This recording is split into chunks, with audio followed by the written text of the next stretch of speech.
What's going on?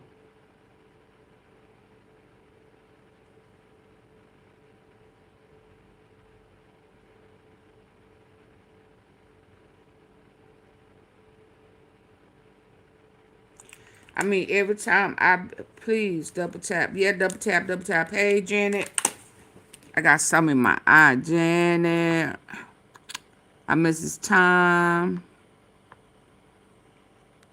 So, hey, yeah, so listen, a lot going on. As always, breaking news. Judge, I'm trying to see what the judge did. Uh, they added more impeachments. Uh, Candace, I think Erika done. She hot. What's his name? The food guy. He hot. So I'm just gonna jump on in, if that's okay. But I'm not going to start. Hey, Denise. Hey, hey, hey, hey. Excuse me. Let's see where we gonna go first. Thank you, Janet. Let me go here. Let's go here.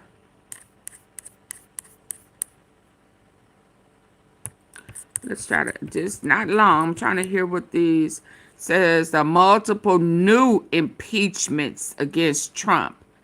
Admin filed. Vote forced. Light on with Jessica. Okay. Let's see what this is about. As a question of the privileges of the House has immediate precedence. Let me back up right here. Senior advisor with International Crisis Group, a conflict policy nonprofit. Warfare comes in, long conflict applies. Then it's straight up.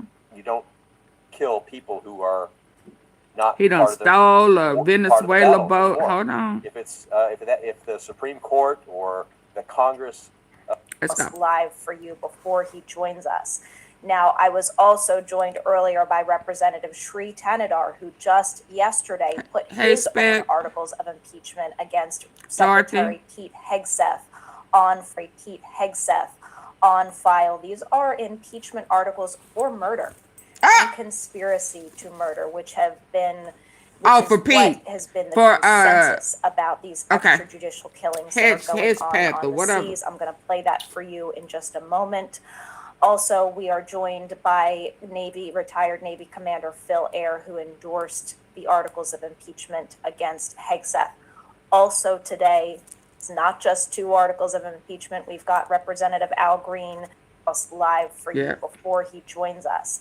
Now, I was also joined earlier by Representative Shri Tanadar, who just yesterday put his own articles of impeachment against Secretary Pete Hegseth on file. These are impeachment articles for murder and conspiracy to murder, which is what has been the consensus about these extrajudicial killings that are going on the seas. I'm going to play that for you in just a moment. And he stole a boat. Also, we are joined by retired Navy Commander Phil Eyre, who endorsed the articles of impeachment against Hegseth. Also today, it's not just 2 articles of impeachment. We've got Representative Al Green, Representative Shri Tanadar, and adding to the impeachment fight, Representative Haley Stevens filed articles of impeachment today against RFK Jr. So several. This is the work we have done in this movement. This is what you have done, my friends. I am so incredibly proud of you. As the founder of the Removal Coalition, I could not be more gratified than I am for a day like today, when we are normalizing the constitutional remedy for an illegal and tyrannical administration.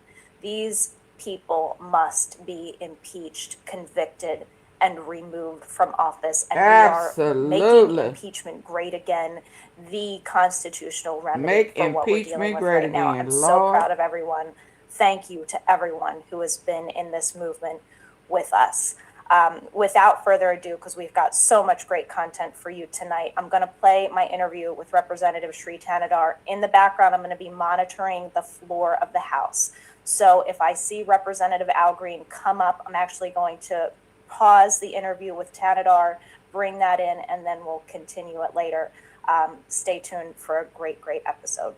Here's my interview with Representative Tanadar. I am joined now by Representative Shri Tanadar, who has just filed articles of impeachment against Secretary Pete Hedgseth for murder, hey, Cynthia, conspiracy to murder, and improper handling of classified information over the Signalgate. We are very happy to have Representative Tanadar back on the program today on this day, this remarkable day in history when 3 articles of impeachment are literally on file against this illegal administration in the U.S. House of Representatives. Representative Tanadar, welcome back to Lights On. Thank you. So I know that you introduced these articles last week. As far as I understand, they had to go through legal counsel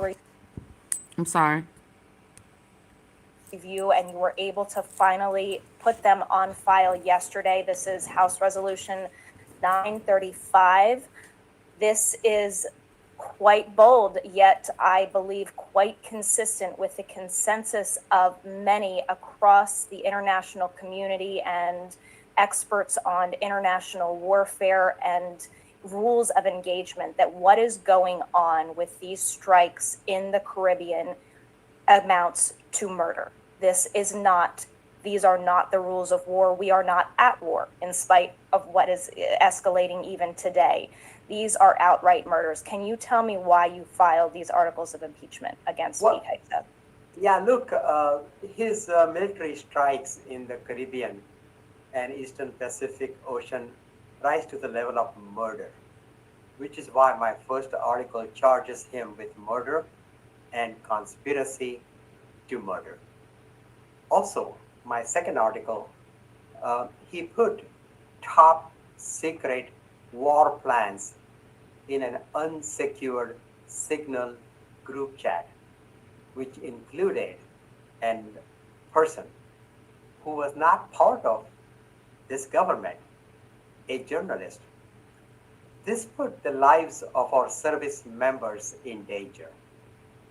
You know, having these war plans out there with precise timing of the action, you know, details, those were later on carried out.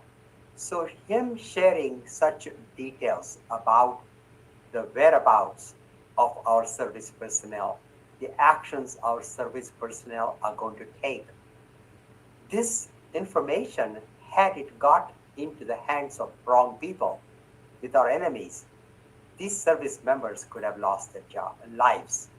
So this is really how reckless and dangerous these actions are. He does not deserve to be the Secretary of Defense or Secretary of War. He is gifts for the outdoors and the outdoorsy. Eddie Bauer. Managing our Defense Department, putting our service members at risk. He must go. He must resign. He must be fired. And if not, Congress should impeach him. Absolutely. And I think we know from the MO of this administration and Donald Trump, especially in this second term, that his response to public outrage about anything, any of the vast list of illegal actions that this administration has taken, is not to respond by firing or forcing someone to resign, but to dig in deeper. I want to just quote directly from Donald Trump when he was questioned. Of course, there's been a lot of back and forth. He promised to be behind releasing the video and then has waffled on that. There's nothing serious about this other than digging in and defending the actions of this, as you mentioned, highly, highly incompetent and dangerous cabinet member. But what he said last week was that he supported, quote, the decision to knock out the boats when he was asked whether he backed the killing of survivors, and quote, whoever is piloting those boats, most of them are gone, but whoever is piloting those boats, they're guilty of trying to kill people in our country. That's not how it works in the United States of America. We do not have extrajudicial killings by edict of an authoritarian president. We have a judicial system and due process to decide these things. I do want to ask you, now a lot of the pressure is rightfully on Pete Hedgseth, but was there a reason when you filed why you decided to only file these particular articles against Pete Hedgseth and not Donald Trump as well? Well, I will eventually also file updated articles of impeachment against Donald Trump. But right now, as we saw these strikes and the second strike, killing these two people who were clinging for their life. They were holding on to the boat, trying to, they weren't in any way attacking the United States. They weren't a danger to the United States. They were simply trying to save their lives and to strike them. His orders, kill everyone. Kill everybody. Amounted to murder and conspiracy to murder. And that had to be brought up in Congress, and that's what I'm doing. I'm standing.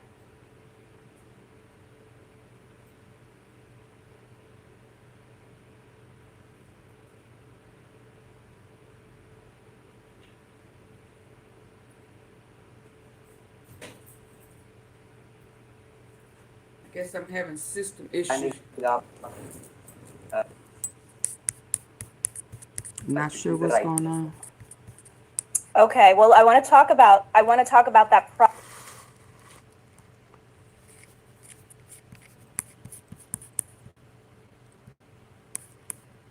process of standing up. Of course, you joined us over the summer. I believe it was in June when you filed your initial articles of impeachment. They're very agitated, using four-letter words, trying to. Yeah, he's taking joy out of unaliving people. Started to question my motives. Why am I doing this? And I kept asking and telling them that, look, do you believe that President Trump has conducted impeachable offense? And every one of them said yes. And I said, if he has conducted impeachable offense, then we should go forward. Get them all. Get them both. Get them all. And so I got a lot of resistance because they felt it was not the right time. I gotta say, Rep. Tanadar, that let me ask you that. They were started to question my motives. Why am I doing this? And I kept asking and telling them that, look, do you believe that President Trump has conducted impeachable offense? And every one of them said yes. And I said, if he has conducted impeachable offense, then we should go forward and press this charges. And so I got a lot of resistance because they felt it was not the right time. I gotta say, Rep. Tanadar, that let me ask you this. Do you regret having caved to that pressure? No, I don't, because I know that Donald Trump continues to, violate our Constitution. He continues to do illegal activities, and it's just a matter of time. I will find enough of a consensus, enough of votes that I need to pass this impeachment resolution against Donald Trump. But it clearly looks like that was not the right time to do that.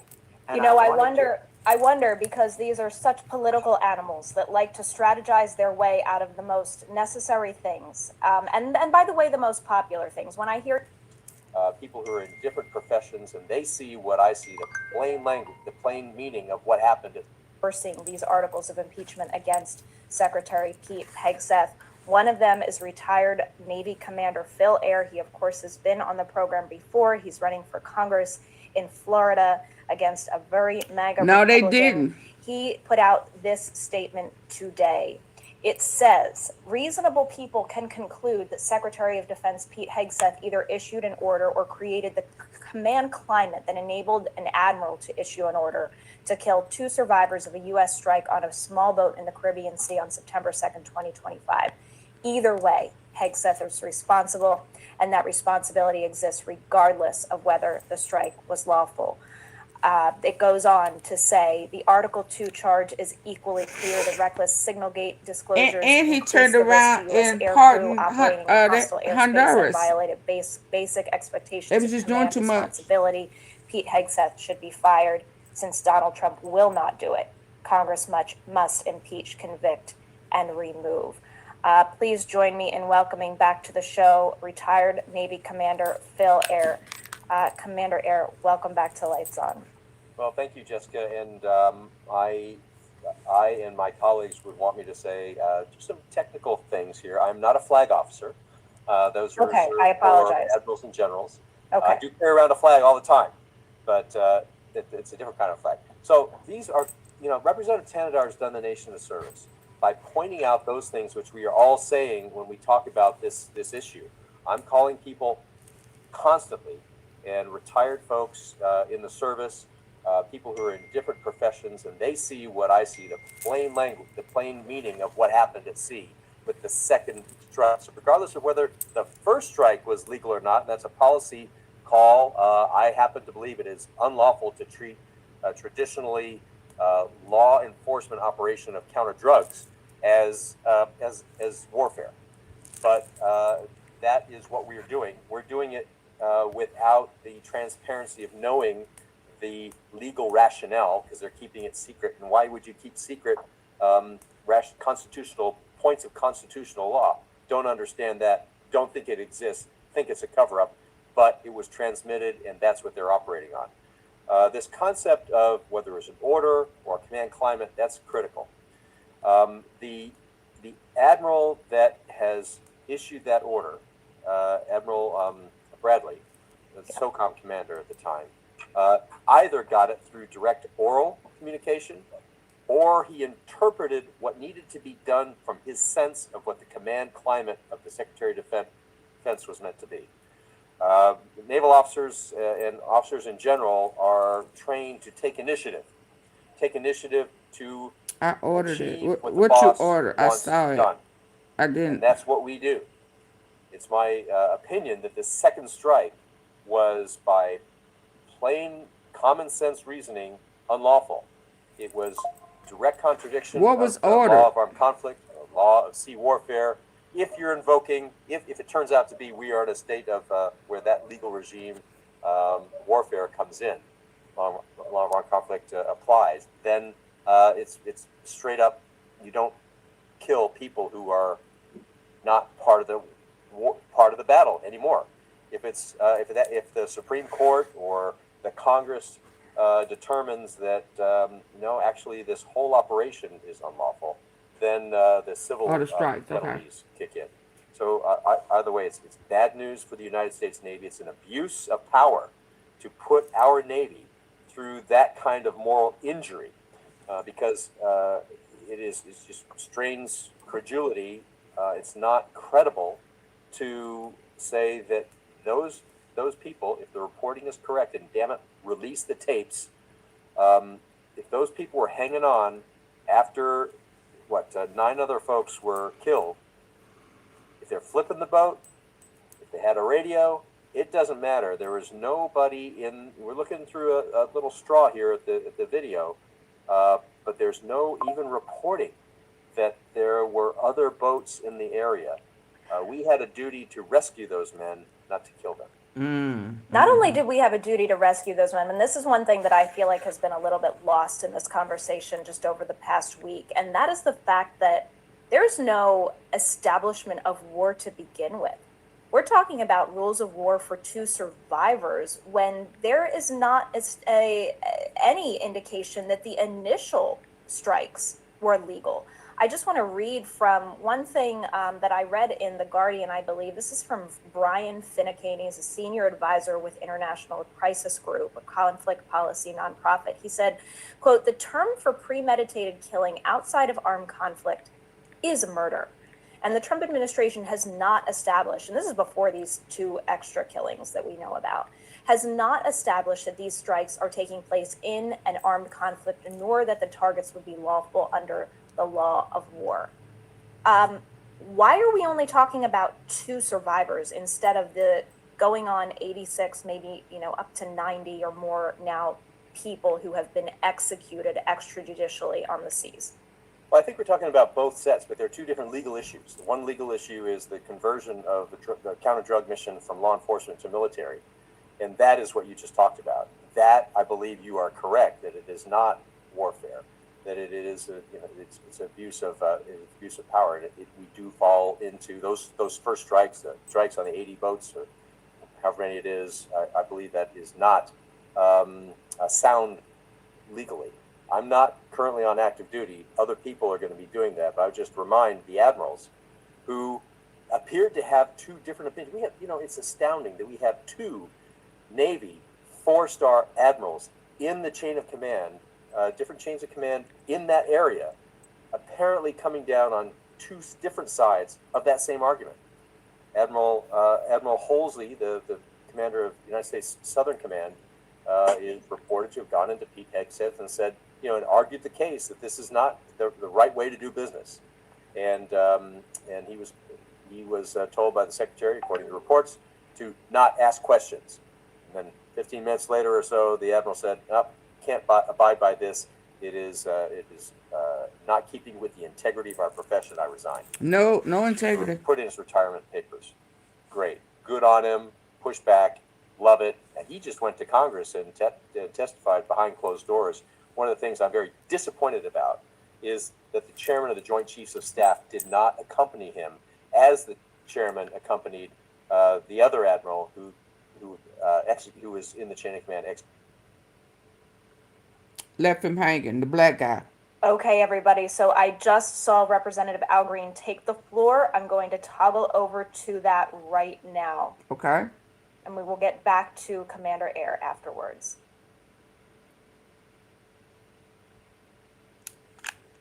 Let's go. Donald John Trump, President of the United States, for high crimes and misdemeanors. In the House of Representatives, December 10th, 2025, Mr. Al Green of Texas submitted the following resolution. Resolution impeaching Donald John Trump, President of the United States. The following resolution.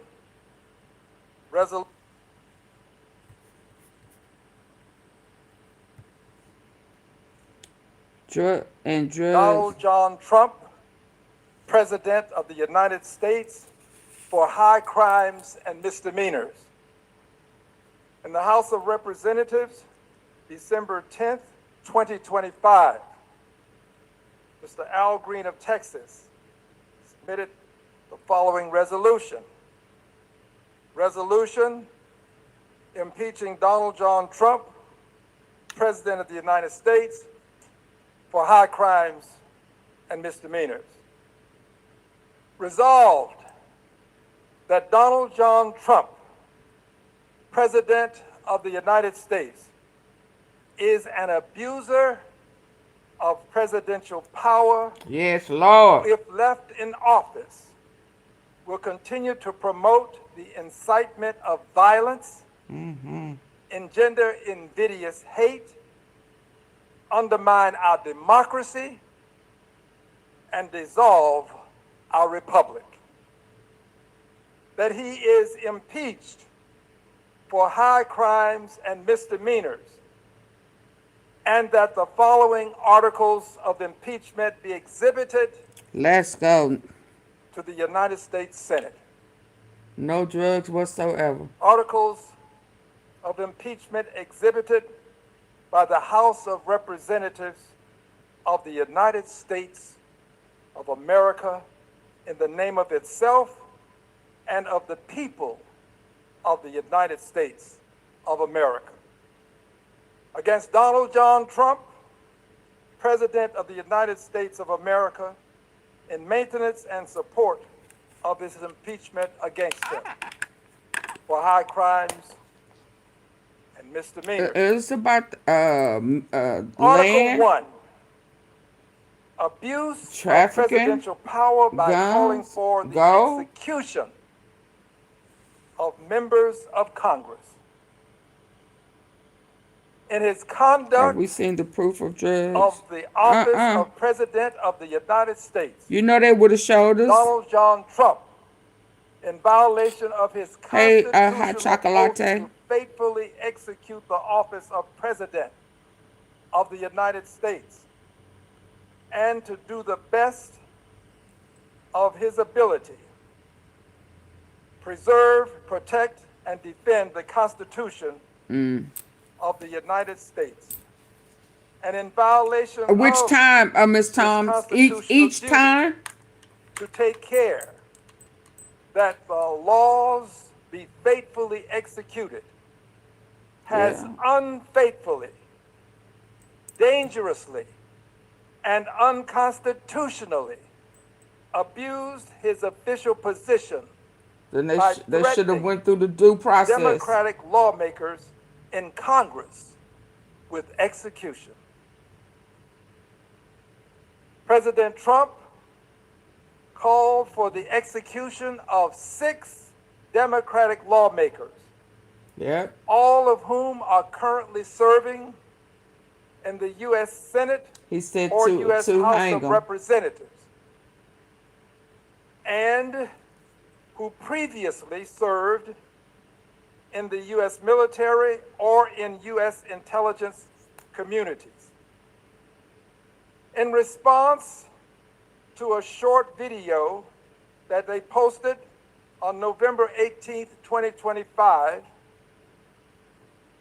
in their video, the Democratic lawmakers appropriately urged current members of the military and intelligence communities to adhere to the Constitution and the laws of our country.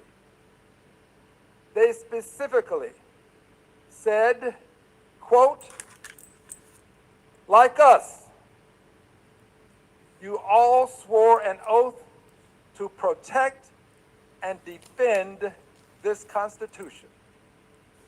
Right now, the threats to our Constitution aren't just coming from abroad, but from right here at home. Yeah, Our but we laws have are due clear. process. So You can refuse illegal orders. You can refuse illegal orders. You must refuse illegal orders. No one has to carry out orders that violate the law or the Constitution." End quote. On November 20th, 2025, in response, President Trump called for their execution. In one social media post, he wrote, quote, "It's called seditious behavior at the highest level. Each one of these traitors to our country should be arrested and put on trial. Their words cannot be allowed to stand. We won't have a country anymore. An example must be set. President DJT," end quote. In another, he wrote of lawmakers, "Seditious behavior, punishable by death. Dangerously and unconstitutionally." He reposted, Join ICE with bonuses up to $50,000 and generous benefits. Join.ice.gov. he's just gonna do but what he want. Washington would, Oh, okay. end quote. President Trump's call for the execution of lawmakers is a reckless and flagrant abuse of presidential power that promotes extrajudicial punishment and the assassination of members of Congress, and warrants impeachment by the U.S. House of Representatives and trial by the Senate. Article 2, abuse of presidential power to intimidate federal judges in violation of the separation of powers and independence of the judiciary. In his conduct of the office of President of the United States, Donald John Trump, in violation of his constitutional oath to faithfully execute the office of President of the United States and to the best of his ability, preserve, protect, and defend the Constitution of the United States, and in violation of his constitutional duty to take care that the laws be faithfully executed, has unfaithfully, dangerously, and unconstitutionally abused his official position by threatening federal judges. President Trump has fostered a political climate in which lawmakers and judges face threats of political violence and physical assault. And in this climate, he has made threats and vituperative comments against federal judges,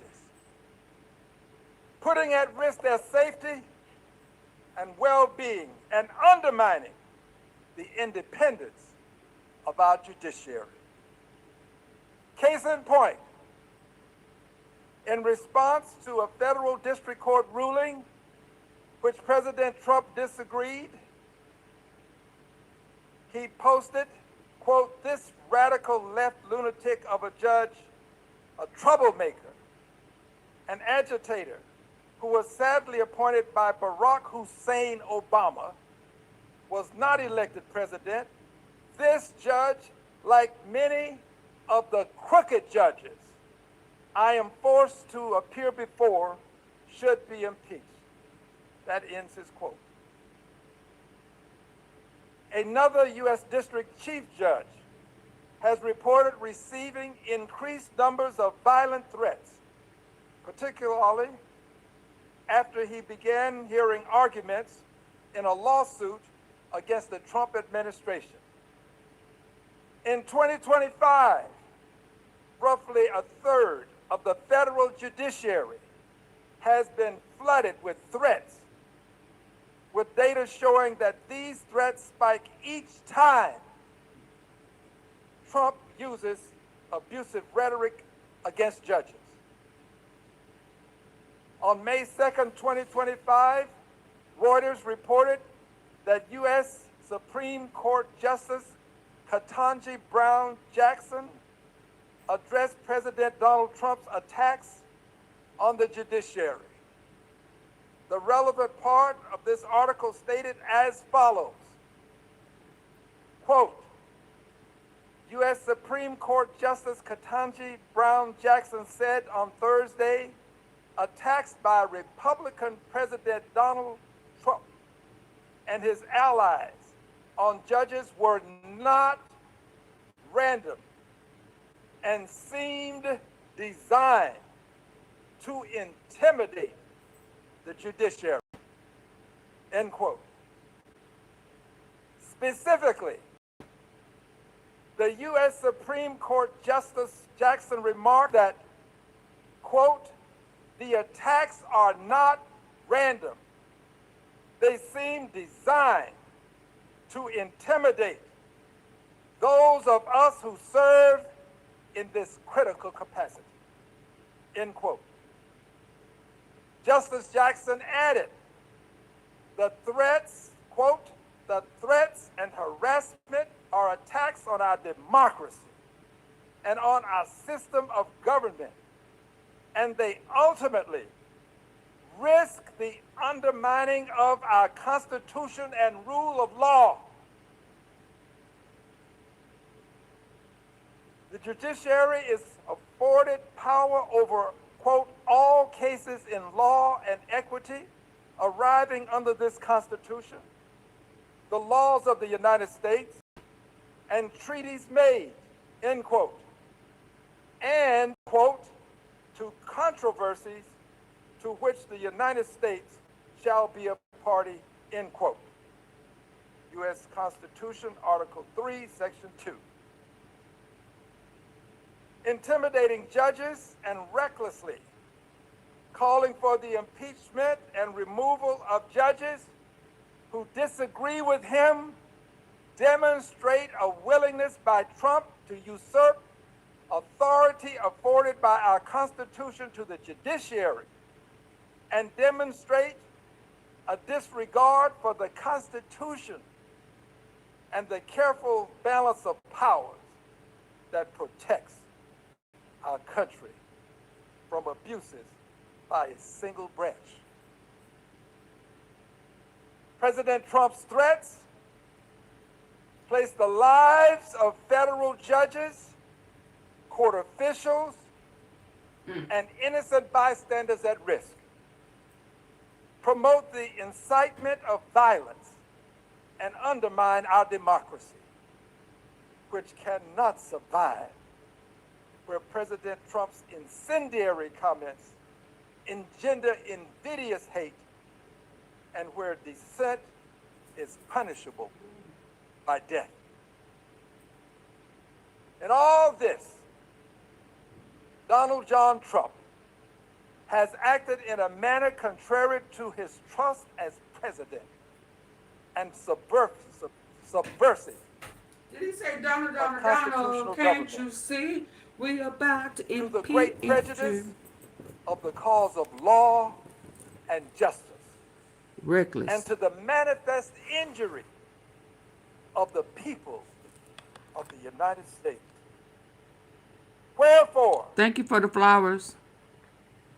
Donald John Trump, by such conduct, warrants impeachment, trial, and removal from office. Yes, that one. Ha I yield back. And his whole cabinet. Under Rule 9, a resolution offered from the floor by a member other than the majority leader or the minority leader as a question of the privileges of the House has immediate precedence only at a time designated by the chair within 2 legislative days after the resolution is properly noticed. Pending that designation, the form of the resolution noticed by the gentleman from Texas will appear in the record at this point. Thank you. The chair will not at this point determine whether the resolution constitutes a question of privilege. That determination will be made at the time designated for consideration of the resolution. Thank you, Lord. He said before Christmas. Okay, let me move on. So And there you have it, my friends. Yes. The reading of new articles of impeachment by Representative Al Green against Donald J. Trump for threatening to execute members of Congress. Any request for 1-minute speeches?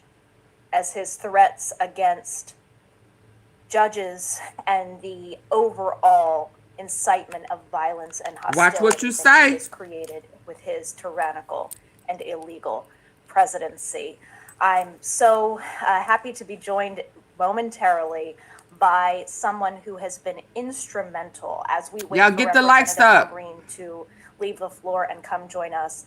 I want to bring in for just a moment my friend and the president of Free Speech for People, John Bonifaz. He can't join us by video tonight, but he's in the studio. John, can you hear me?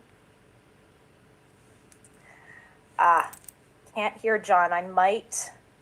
Let's do this. John, if you can put your video off, and then I will bring you into the studio. There we go.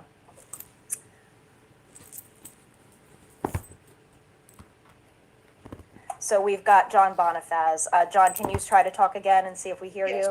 There we go. We can hear you now. So John has been instrumental, as I mentioned, working behind the scenes with Representative Al Green and getting these articles filed. Let me just get your initial reaction to hearing them read on the floor.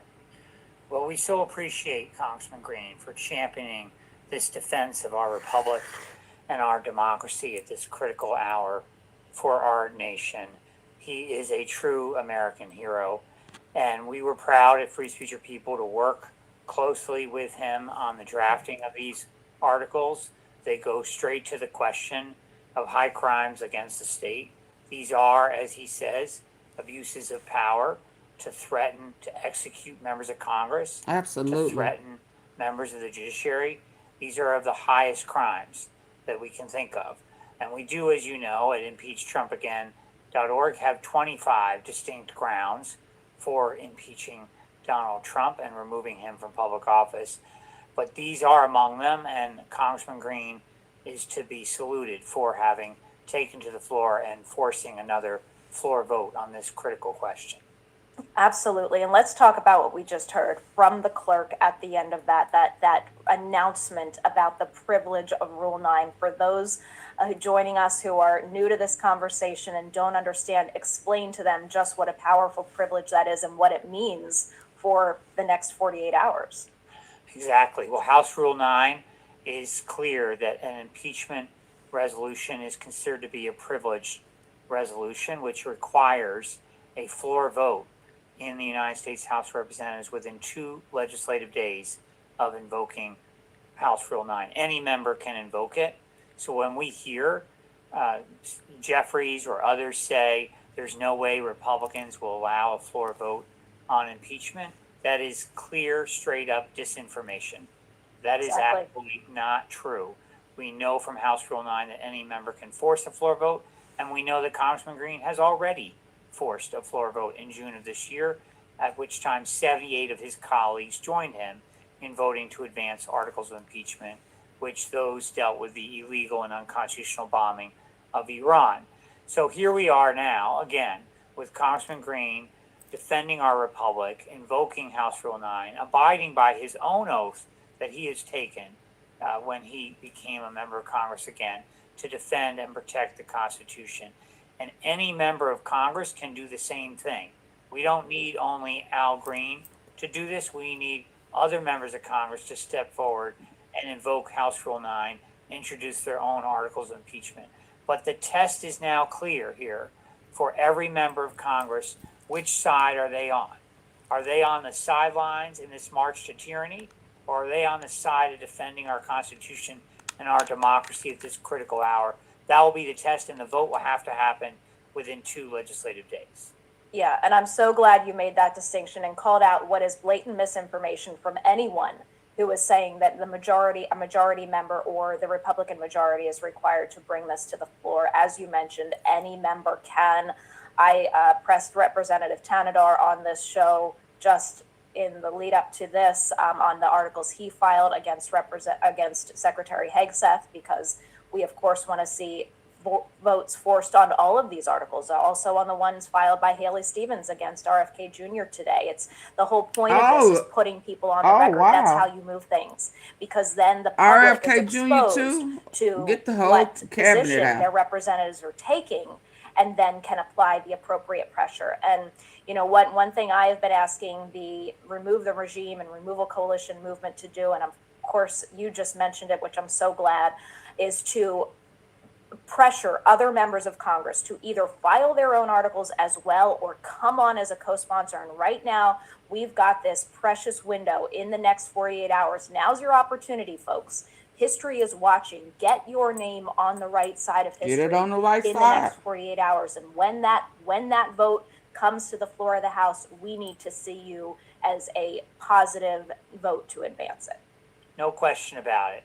And look, you know, there are members who are going to say, well, this is not the time. We should not have any kind of discussion around impeachment. Well, they can keep trying to say that, but at the end of the day, they're going to be forced to vote on this, and they're going to be on record where they stood at this moment. And, you know, I think it's critical that we make our voices heard. Get his ass out. The impeachment proceedings against this lawless president. We demand our members of Congress stand on the right side of history. But if they don't, they ought to hear from us as well. You know, where are they in this critical hour? Why are they on the sidelines? You know, when they talk about the totalitarian threat that we're facing from the White House, the danger of a dictatorship and all of these things, and they don't talk about the remedy, and then they have an opportunity to get on the record on the right side of history and vote for these articles of impeachment, and they don't, they ought to hear from us. Yes. For their hypocrisy, for being complicit in this attack on our democracy. That's what it will be. Their silence or their vote against these articles, which would be effectively to table. So that's how it's going to likely happen, right? Congressman Green will have this vote as he's just invoked House Rule 9, and there will be a motion to table. And all votes that are no, not to table, are votes to advance the articles. Exactly. And all votes to table are votes against the articles. And so every one of those people who gets up there and votes to table this, to not have this move forward, is part of the problem. Whether they be a Democrat, independent, Republican, I don't care what they call themselves, they're part of the problem if they do not vote to advance these articles. Amen. Amen to that. And I want to, depending on how much time we have before Representative Green joins us, I want to have you answer some of the naysayers and the people that always come out with the concerns about impeachment being successful. But before I do that, I just want to bring up this letter that Representative Green drafted to his colleagues today. I'm going to read as much as I can. It says, "To all people of goodwill, I take no delight in proclaiming President Donald John Trump is a, quote, abuser of presidential power, who is engendering invidious hate, putting American lives at risk, undermining our democracy, and dissolving our republic. At this critical moment in history, we must do more than confront the subordinate question of what he will do. We must also confront the superior question of what we will do. We know that if any other president had called for the execution of members of Congress and used vituperative language to intimidate federal judges, the opposition party would not wait until they had a majority to vote for his impeachment. They would do more than condemn his behavior. Each and every one would have voted to impeach him, and some members of the other party would join them. We just cannot wait until we all agree to do the right thing. Dr. Martin Luther King Jr. reminded us that the time is always right to do what is right. John Lewis and peaceful protesters did more than complain and condemn. They didn't wait until it was safe to cross the Edmund Pettus Bridge on Bloody Sunday. They made perspicuously clear where they stood at that critical moment in time with their words, deeds, and actions. They had the courage of their convictions to march on bloodied but unbowed. They marched on until the victory was won that allowed President Lyndon B. Johnson to get the Voting Rights Act of 1965 passed, making it possible for many of us to get elected to Congress. Dear friends, this is our Edmund Pettus Bridge moment, a critical moment in time that can impact the rest of time. I get that. Thank you. Hold on. I got someplace else we gotta go. My eye is very irritated, so I gotta move on. I don't know. Let's move on. Sorry.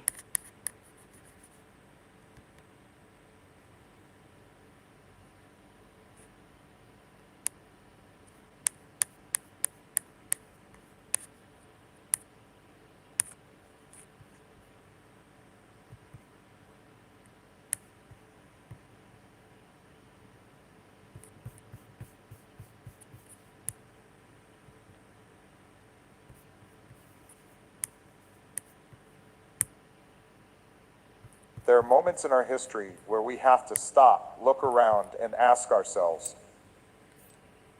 is this who we are? Is this really the best we can do? I'm looking at the headlines today, and I have to tell you, my heart is heavy. We are witnessing something unprecedented, something that shakes the very foundation of how we care for one another in this country.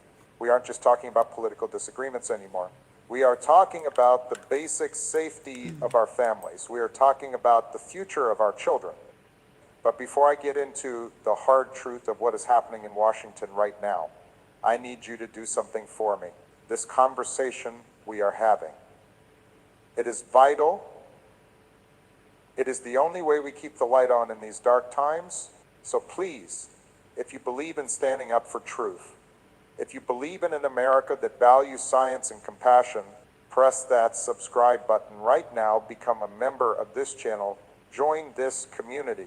We need 1,000 strong voices here right now to say enough is enough.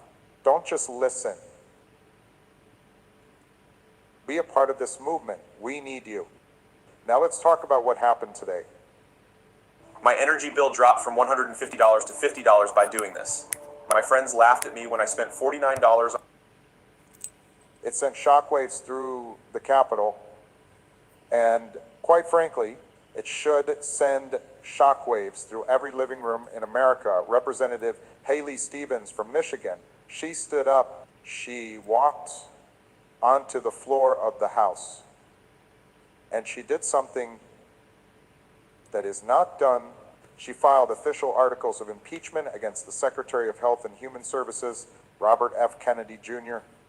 You might hear folks on the other side say, this is just politics.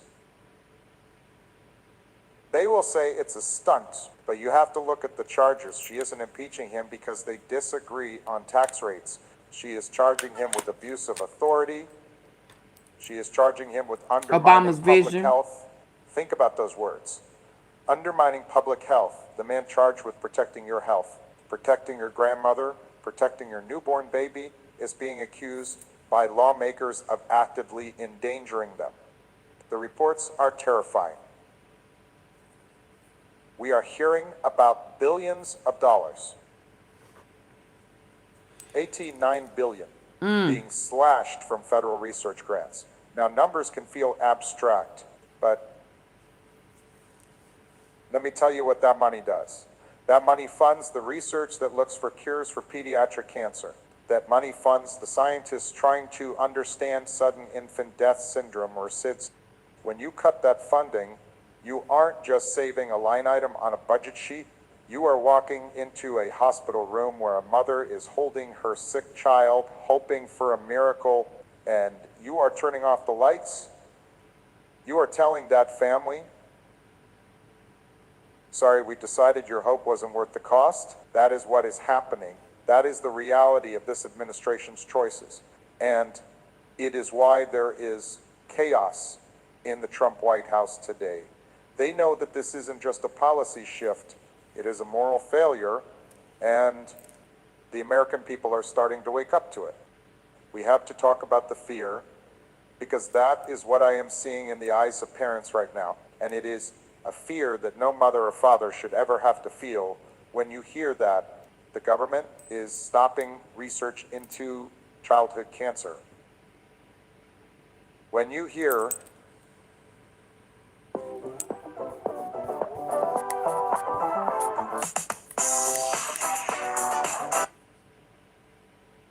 they are pulling the plug on understanding why infants pass away in their sleep, that hits you in the gut. It isn't just a headline on your phone screen anymore. It becomes a question of whether your family is safe. Trump and his It becomes a question of whether the people administration in charge sure actually don't care. if we live or die. And let's be honest with each other. This didn't happen overnight. This is the result of putting people in power who treat science like it's an opinion rather than a fact. Representative Stevens, she called this an anti-science agenda, and she is right. We have spent decades, generations, even building up the best medical system in the world. We eradicated diseases. We turned fatal diagnoses into manageable conditions. We did that because we trusted the experts. We trusted the doctors. We trusted the process. But now, Can't trust it. now we have an administration led by Donald Trump that seems determined to tear that trust apart. They put Robert F. Kennedy Jr. Honey. in charge of our health, a man who has spent years spreading doubt, spreading theories that simply aren't true, and making people afraid of the very things that could save them. And now he isn't just talking on a podcast. He is sitting behind a desk, signing orders that cut nearly $9 billion from the exact places we need it most. President Trump looks at this impeachment filing and he dismisses it. He calls it a witch hunt. He says, it is just the Democrats trying to get him, but I want you to look past the noise. I want you to ignore the shouting matches on cable news for a second. When a leader tries to tell you that, holding them accountable is just a stunt. They are trying to distract you. They don't want you to look at the budget cuts. They don't want you to see the empty labs where scientists used to work. They want you to be angry at the process so you don't get angry at the pain they are causing. But anger is the right response here. Not the destructive kind, but the kind of righteous anger that says we deserve better. The medical professionals are furious, and they should be. Imagine dedicating your entire life to finding a cure, studying late into the night, missing time with your own family, only to be told by a politician that your work doesn't matter. That is a slap in the face to every doctor, every nurse, and every researcher in this country. And it is a betrayal of every patient waiting for a cure that might now never come. We are watching the dismantling of our safety net in real time. You have to understand how rare this moment is in the history of our country. We don't see this happen every day. Impeaching a cabinet secretary,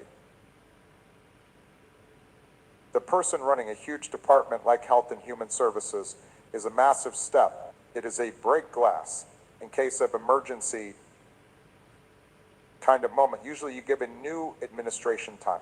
You give them a chance to set up their desks, hire their team, and get to work. But Representative Haley Stevens and the Democrats looked at the damage being done. They looked at the speed at which these safety nets were being cut, and they said, we cannot wait. That is the shock that is rippling through Washington right now. It is the realization that the normal rules of waiting and seeing don't apply when lives are on the line. The White House wasn't expecting this. They thought they could bulldoze through these changes. They thought they could slash funding for cancer research and pediatric care, and that everyone would just complain quietly in the background, but they were wrong. This impeachment filing is a signal that there is still a line you cannot cross. He knew that last week when he had that hot mic. They are telling you that they won the election, so they have a mandate to do whatever they want. They say the people chose this, but let me ask you, did you choose to make it harder for doctors to save babies? Did you vote to stop the research that could save your life 10 years from now? Of course not. Nobody votes for that. That isn't a mandate, that is a mistake. And it is a mistake that is causing total chaos behind closed doors at 1600 Pennsylvania Avenue. They are scrambling because they know their argument is weak. Gemini, will this ham feed 6 adults?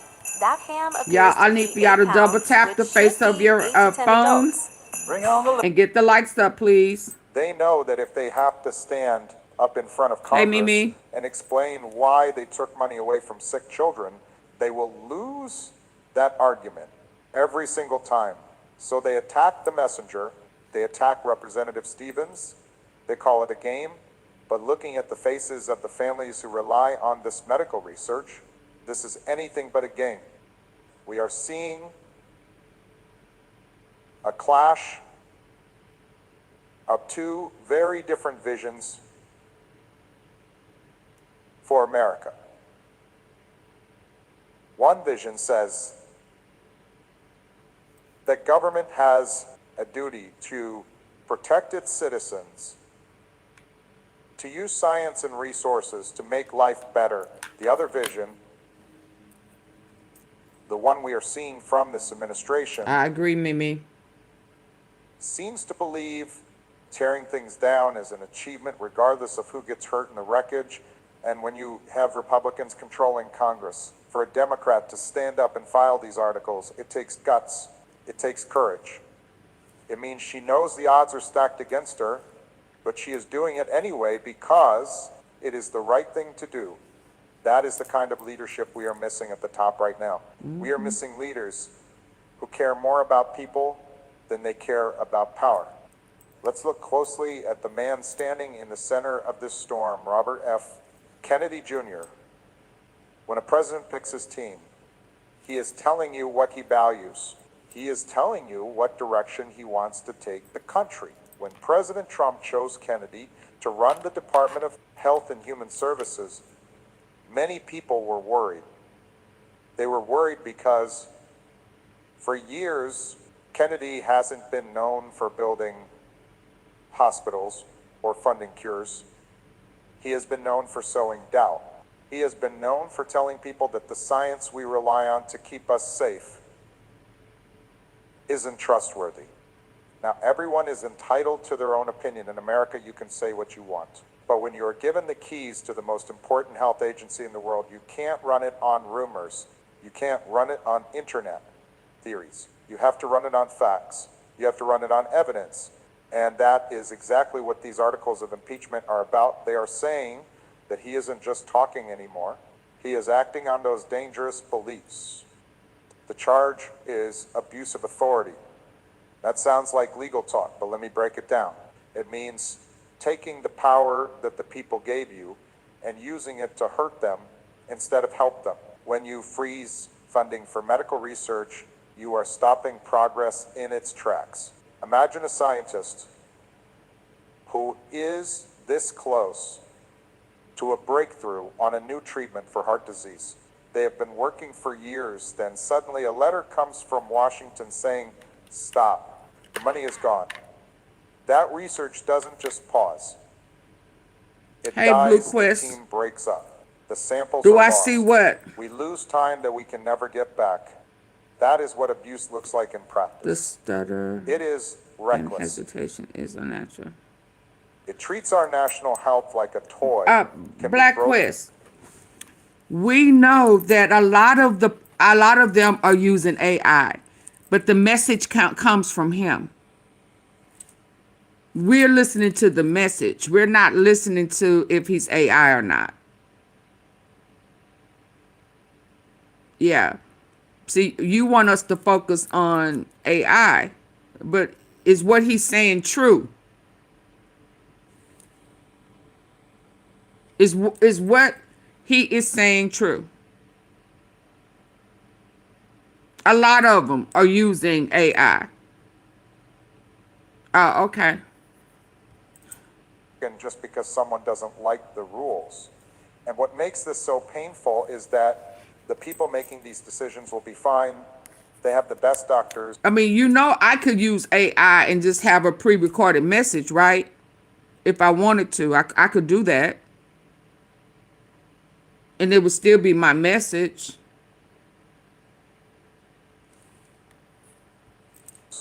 They have the best care money can buy. It is the regular folks, the family in Detroit, the single mom in Atlanta, the retired couple in Phoenix, who are left wondering what happens next. But I want to be honest. I did see a new guy that's doing it. His message is not that of Obama's. I mean, you kind of know how he talks, and you know, his character.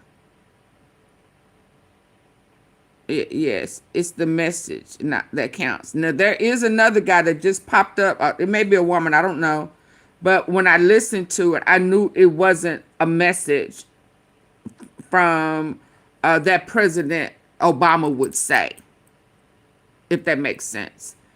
Just making sure you're aware. Yeah, I understand. I mean, I do. But I just wanted to explain because I did see another one today.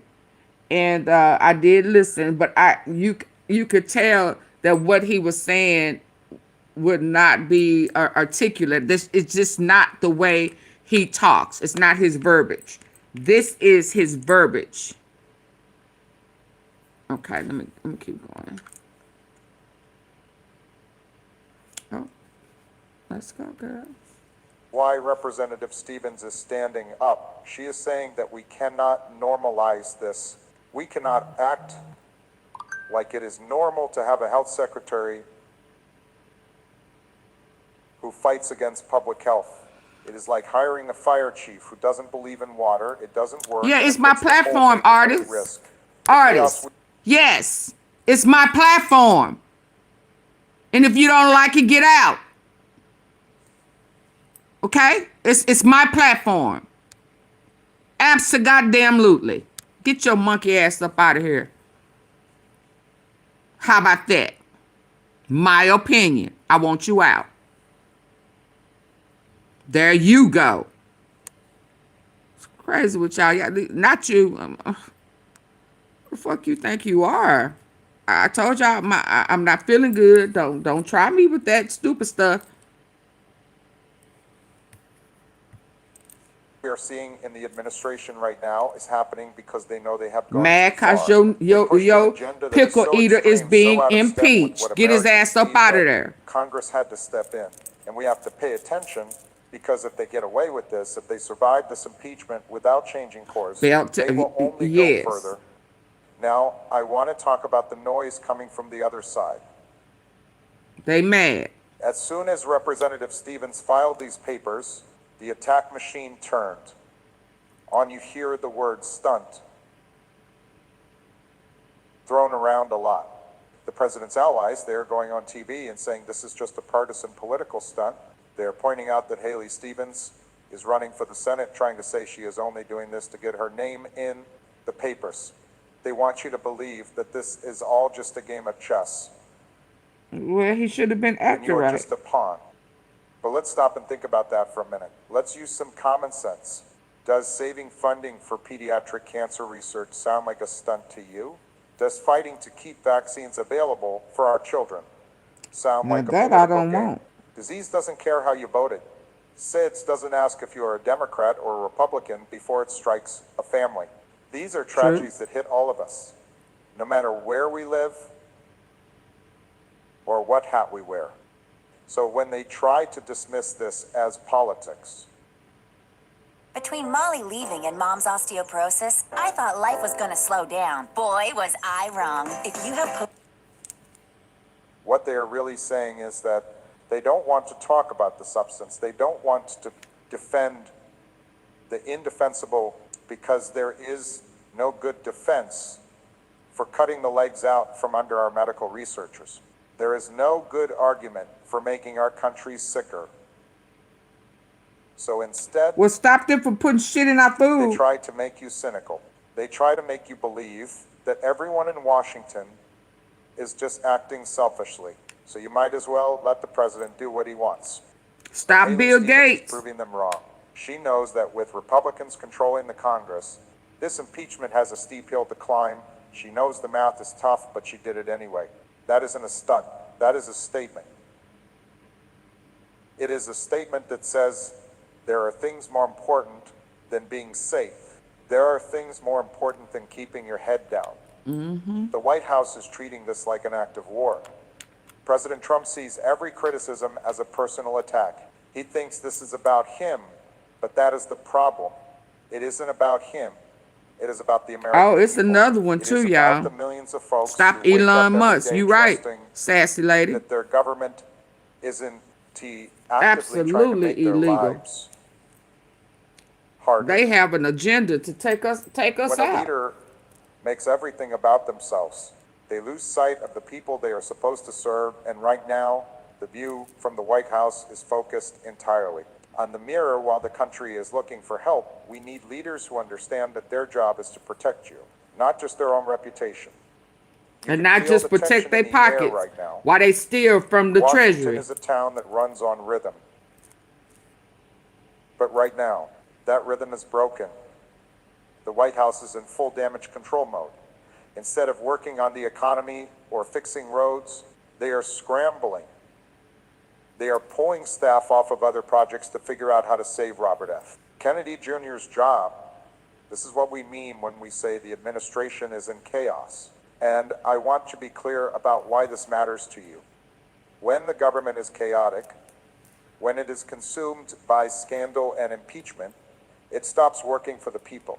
A White House that is fighting for its political survival isn't thinking about your health care costs. They aren't thinking about the schools in your neighborhood.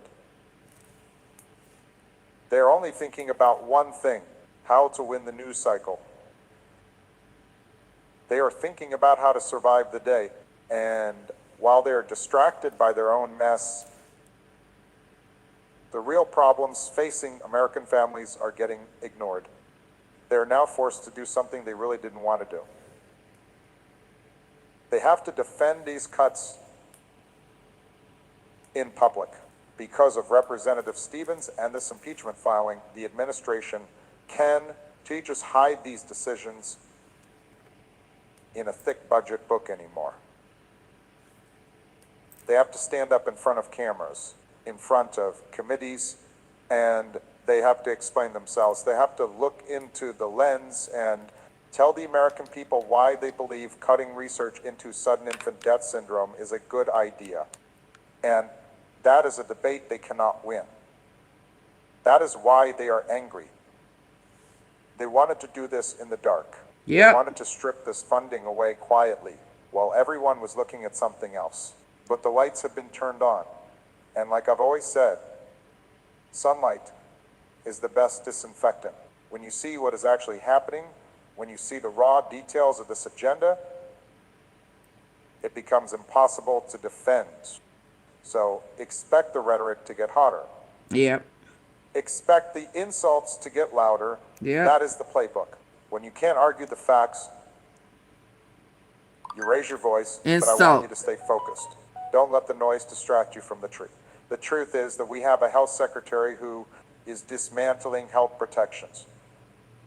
And we have a president who is letting it happen.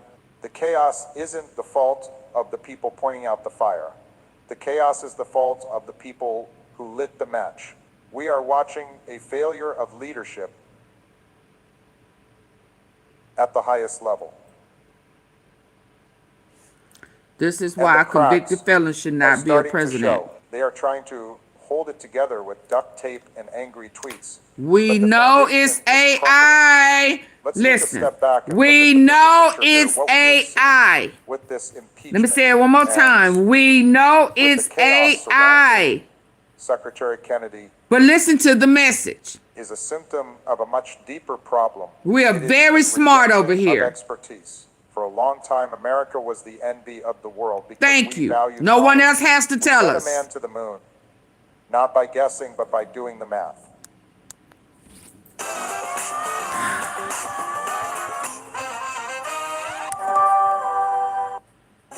We're Maurice's, and we're here to give you that styled feeling.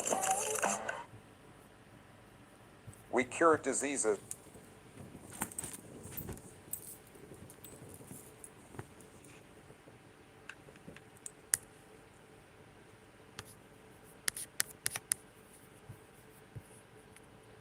Not by wishing them away, but by studying the science. We led the world because we respected the truth, even when the truth was hard to hear.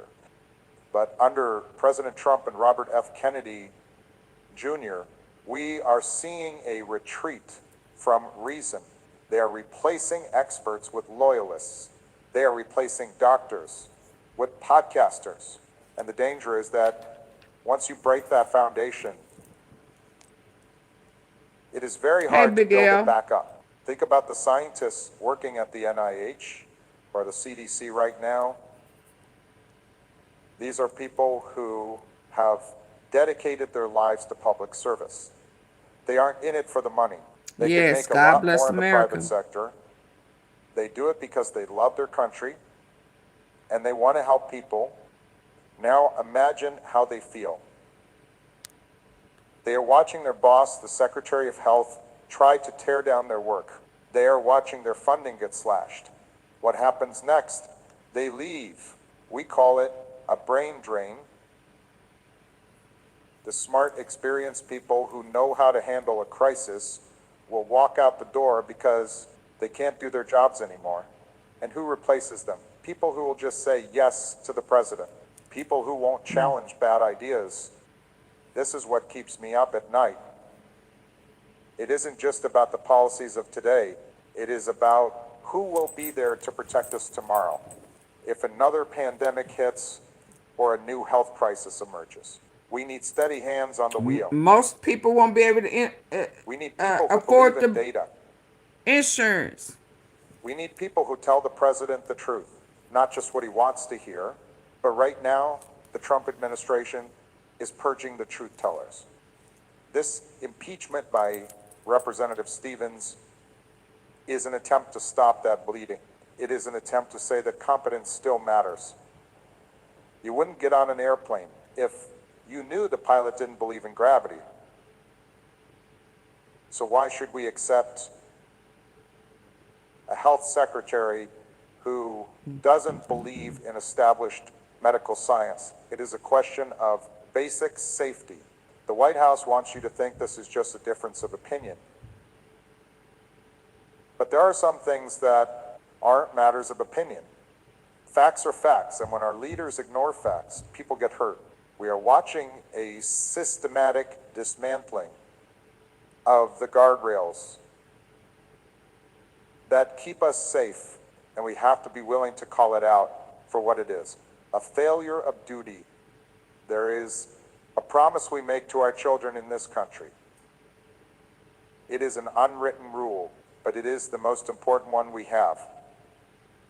The promise is that we will do everything in our power to make sure their lives are better, safer, and healthier than our own. We work hard, we pay our taxes, and we vote, all with the hope that the next generation won't have to suffer the same way we did.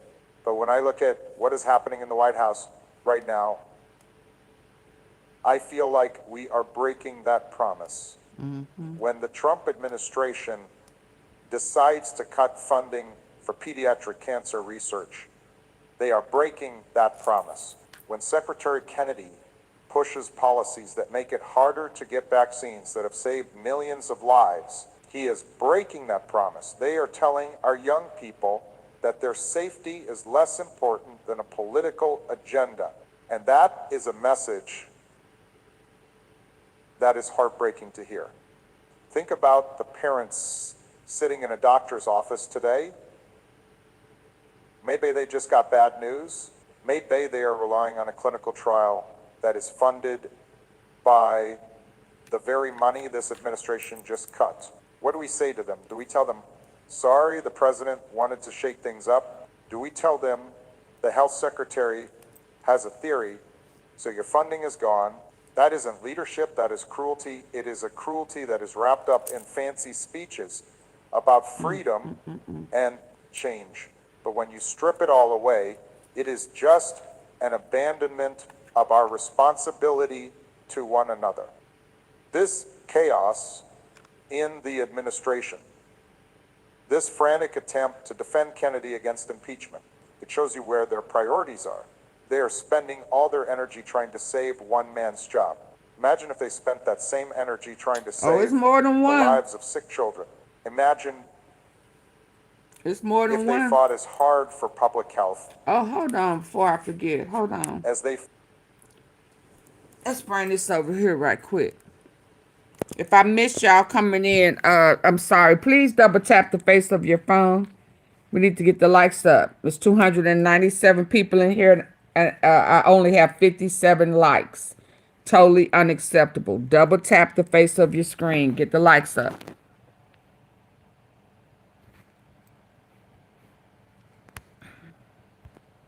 Let's watch this.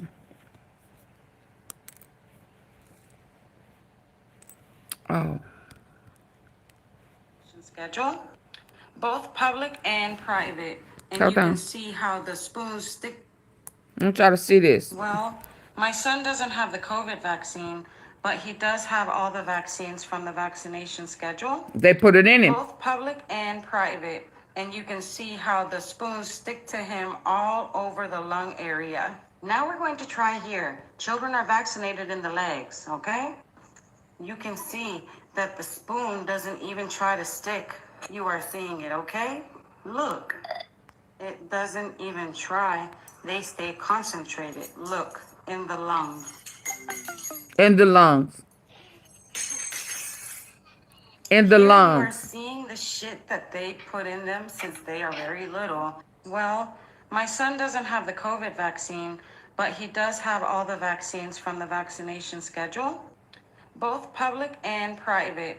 And you can see how the spoons stick to him all over the lung area. Now we're going to try here. Children are vaccinated in the legs, okay? You can see that the spoon doesn't even try to stick. You are seeing it, okay? Look.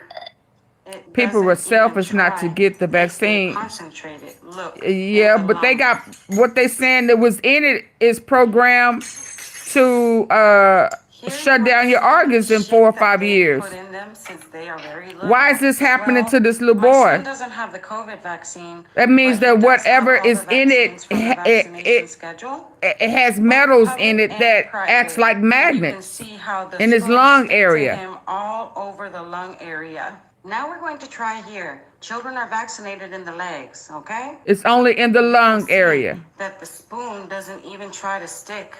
You are seeing it, okay? Look, it doesn't even try. They stay concentrated. Look, in the lung.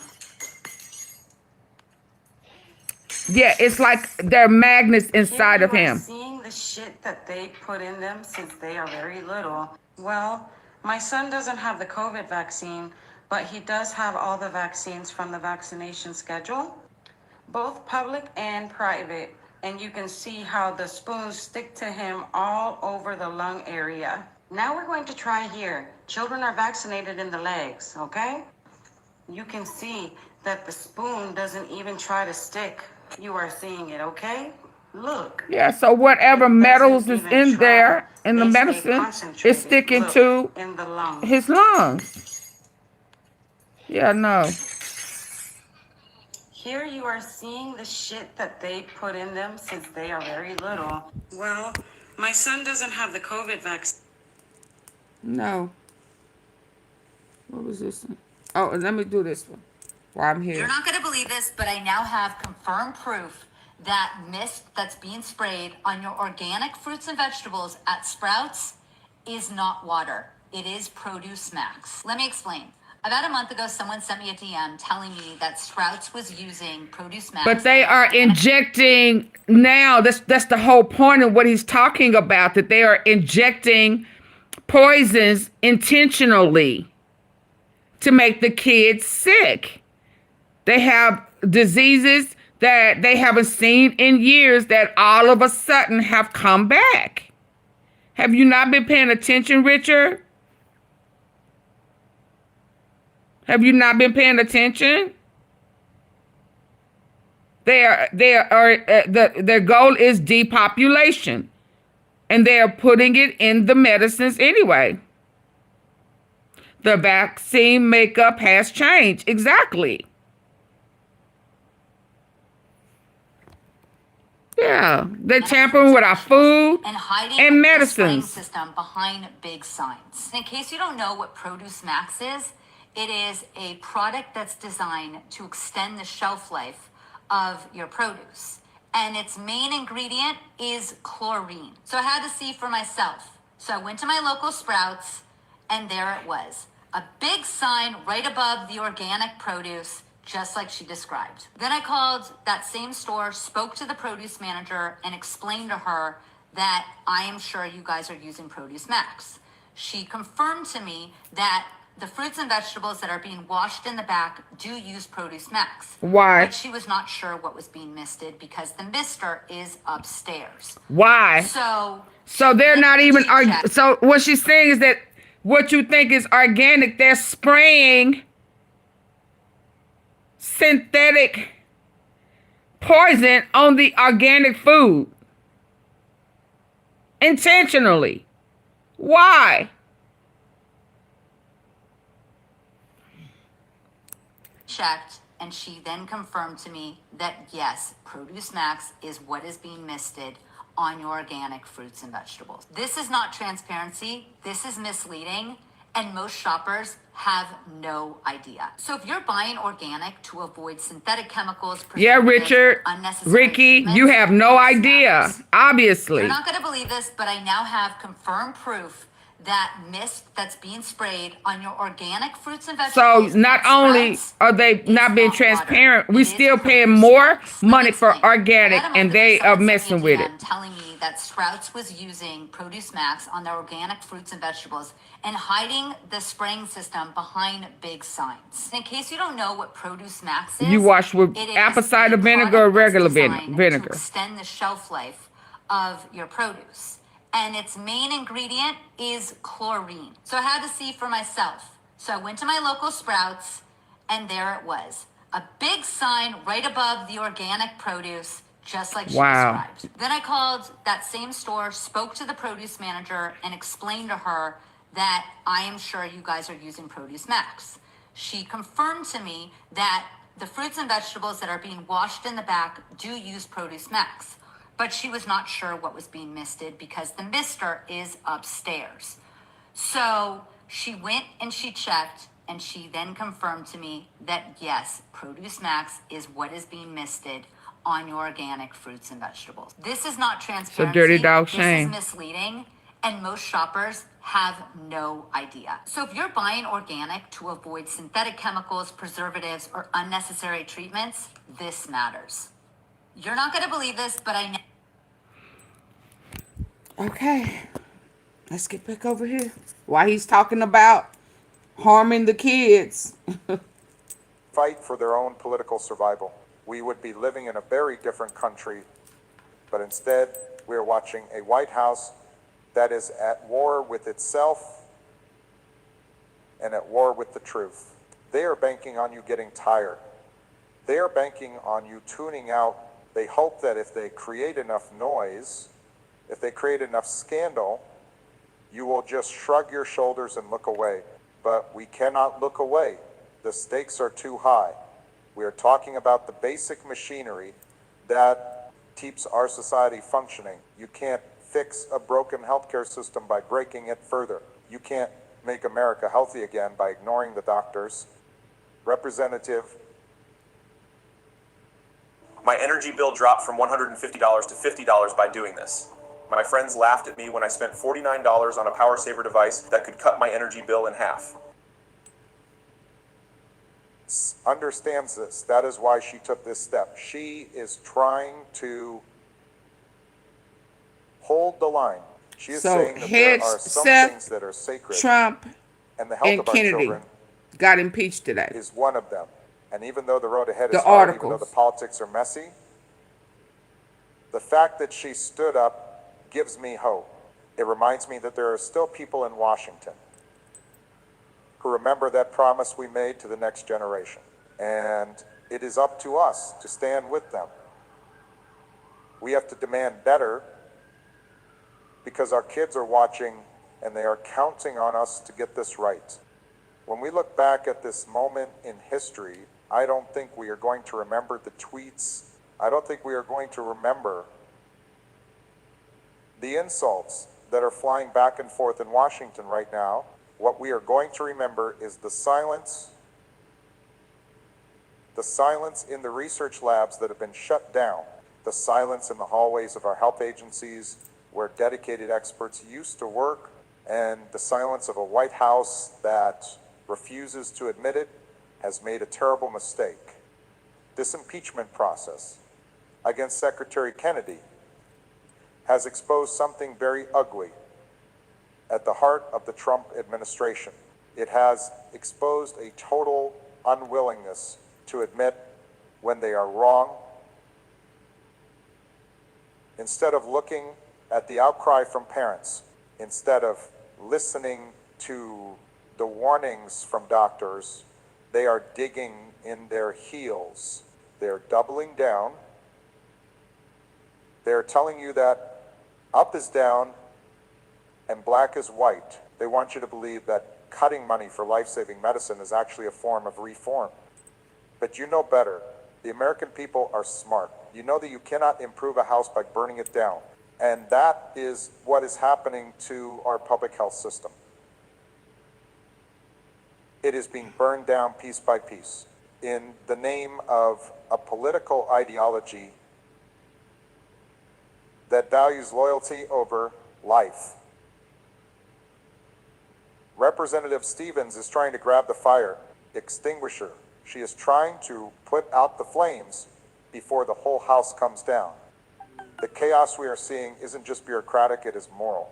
When a government loses its moral compass, when it forgets that its primary job is to care for the least among us, it loses its legitimacy. You can hold all the rallies you want. You can have the biggest seal on the podium. But if you aren't using that power to help people, you are failing. And right now, the leadership in the White House is failing. They are trying to spin this impeachment as an attack on the president. They want to make it about him because they know he is popular with his base. But this isn't about Donald Trump. This is about a mother who is worried about SIDS. This is about a father praying for a cancer cure. This is about the millions of us who believe that science is real and that it should be used to save lives. We are standing at a crossroads. We can choose the path of chaos, where decisions are made based on conspiracy theories, grudges. Yeah, just the grudges. Or we can choose the path of reason, where we listen to experts and look out for our neighbors. Representative Stevens has made her choice. She chose to fight for the truth. And now the question goes to every member of Congress, and really to every one of us. Now, joke's on you, Lillian. Are you on the side of the chaos? Joke's on you. Or are you on the side of the curing? The administration put them out, time them out, or put them out when you see it, Ms. Tom. Just accept this as the new normal. But I have faith. They've been a distraction. I have faith that you know the difference between right and wrong. And what is happening to our healthcare system, specifically the leadership in the White House is failing. They are trying to spin this impeachment as an attack on the president. They want to make it about him because they know he is popular with his base. But this isn't about Donald Trump. This is about a mother who is worried about SIDS. This is about a father praying for a cancer cure. This is about the millions of us who believe that science is real and that it should be used to save lives. We are standing at a crossroads. We can choose the path of chaos, where decisions are made based on conspiracy theories, grudges, or we can choose the path of reason. Without Headway, I can't imagine that I would ever be taking insurance. Gifts for the outdoors and the outdoorsy. Eddie Bauer. Please double tap the face of your phone to get the likes up. Where we listen to experts and it's look free. Out for our neighbors. Just double tap. Representative Stevens has made her choice. She chose to. If you're on your phone device listening in, double tap. Just bam, bam, the screen. The vaccine has graphene and it's no buenos. Yeah, yeah.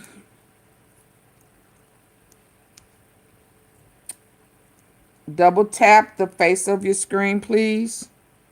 And if you're on your computer, please hit the 3 dots at the top right corner.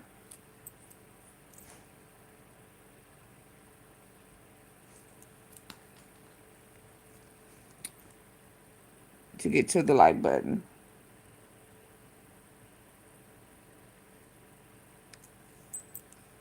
The quicker you can hit the lights to break down your immune system. Absolutely. And you know, they said the next virus is supposed to be 10 times worse. And the cost of insurance has went up. It's all a plan. Yeah. Nothing that they do is to heal. It's just to keep you sick with a whole bunch of side effects. And they are intentionally poisoning us. Fight for the truth. And now the question goes to every member of Congress, and really to every one of us. Which side are you on? Are you on the side of the chaos? Or are you on the side of the curing? The administration hopes you will get tired of fighting. They hope you will just accept this as the new normal. But I have faith in you. I have faith that you know the difference between right and wrong. And what is happening to our healthcare system, specifically the attacks on research for our children, is simply wrong. We cannot let them wear us down. We have to keep our eyes open. And we have to keep our voices but Trump loose, chose him, so he'll choose silent, another nobody who don't know what they're doing. The damage they do could last forever. We have reached the end of this story. But in many ways, Got to get the him real work out. is just beginning. We have walked through the details of this impeachment. We have looked at the cuts to pediatric cancer research. We have seen the chaos that has engulfed the Trump administration as they try to defend the indefensible. But now I need to ask you the most important question of all: what happens next? That answer doesn't depend on the politicians in Washington. It depends on you. It depends on us. The story of America has never people at the top. It has always been written by the people who stand up and demand change. Representative Haley Stevens stood up. She filed those articles of impeachment because she refused to accept that our children's health is something we can bargain with. Now it is our turn to stand with her. We cannot let this moment pass in silence. If we do, if we shrug our shoulders, we are telling the administration that this is okay. We are telling them that they can cut funding for life-saving research. What are you waiting for? And pay no price. We are telling them that facts don't matter. And I refuse to believe that is the country we are. I believe we are better than that. I believe we are a country that cares for our sick, protects our vulnerable, and listens to the truth. This is why I need you to take action. Right now. This channel is one of the few places where we can speak these hard truths without fear. We are building a community here that values science, compassion, and honest leadership, but we cannot do it alone. If you believe that we deserve better than the chaos we are seeing in the White House, Bob, why do the Republicans want him back in office? That you are watching. Leave a comment below. Tell me what you think. Why do they miss him? Yeah, you just talking. Let me go over here. You just talking, but you say something else out of order, and you out of here too. That's why I disagree with the Netanyahu cabinet. They believe the Palestinians are subhuman because they're Palestinian. I know Anna too. And you also got Anti-Semite of the Year, or you got... Did I win? No, I don't think you also got nominated for Anti-Semite of the Year.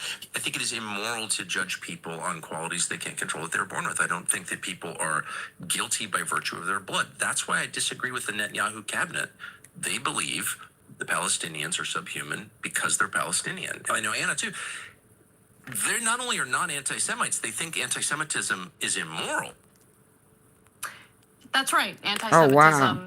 Just like racism, just like sexism, just yeah, like Bob in denial about who is racist. He said Obama's is racist. He's so stupid. The Palestinians are subhuman because they're Palestinian. I know Anna too.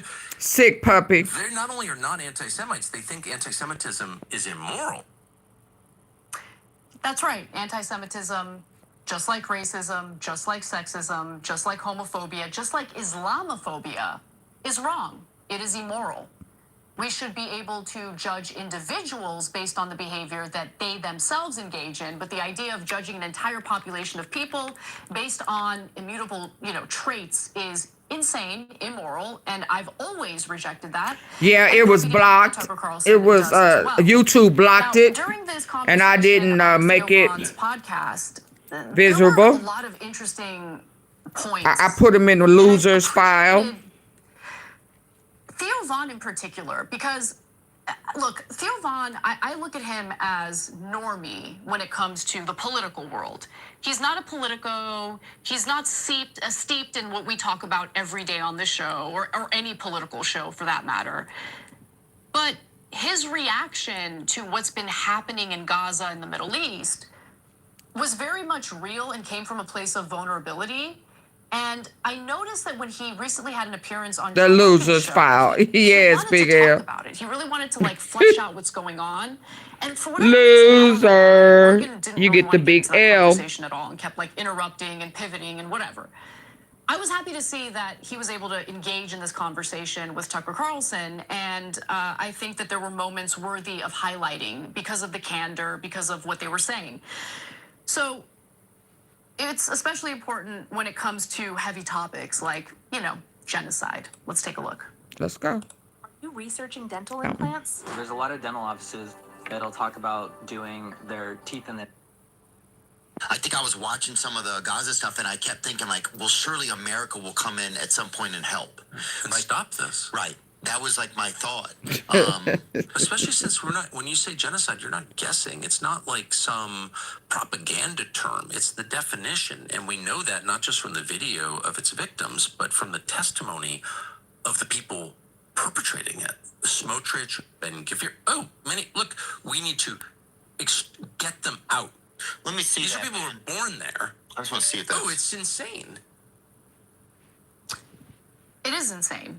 And I'm so tired of being made out to be the crazy one or the hateful one and, the bigoted one or the anti-Semitic. I'm not anti-Semitic at all. No, I mean, most of the people who are targeted as so-called anti-Semites right now That's are a narcissist move. Foreign country. And so you don't agree with me? Claim that You're it's anti-Semitic. to be critical of the IDF's actions You're a termite. in Gaza. Anti-termite. The Israeli settlers' actions in the West Bank. Settlers. What you're essentially communicating to the world is that engaging in barbarism, engaging in mass slaughter is part of the Jewish identity, which it's not.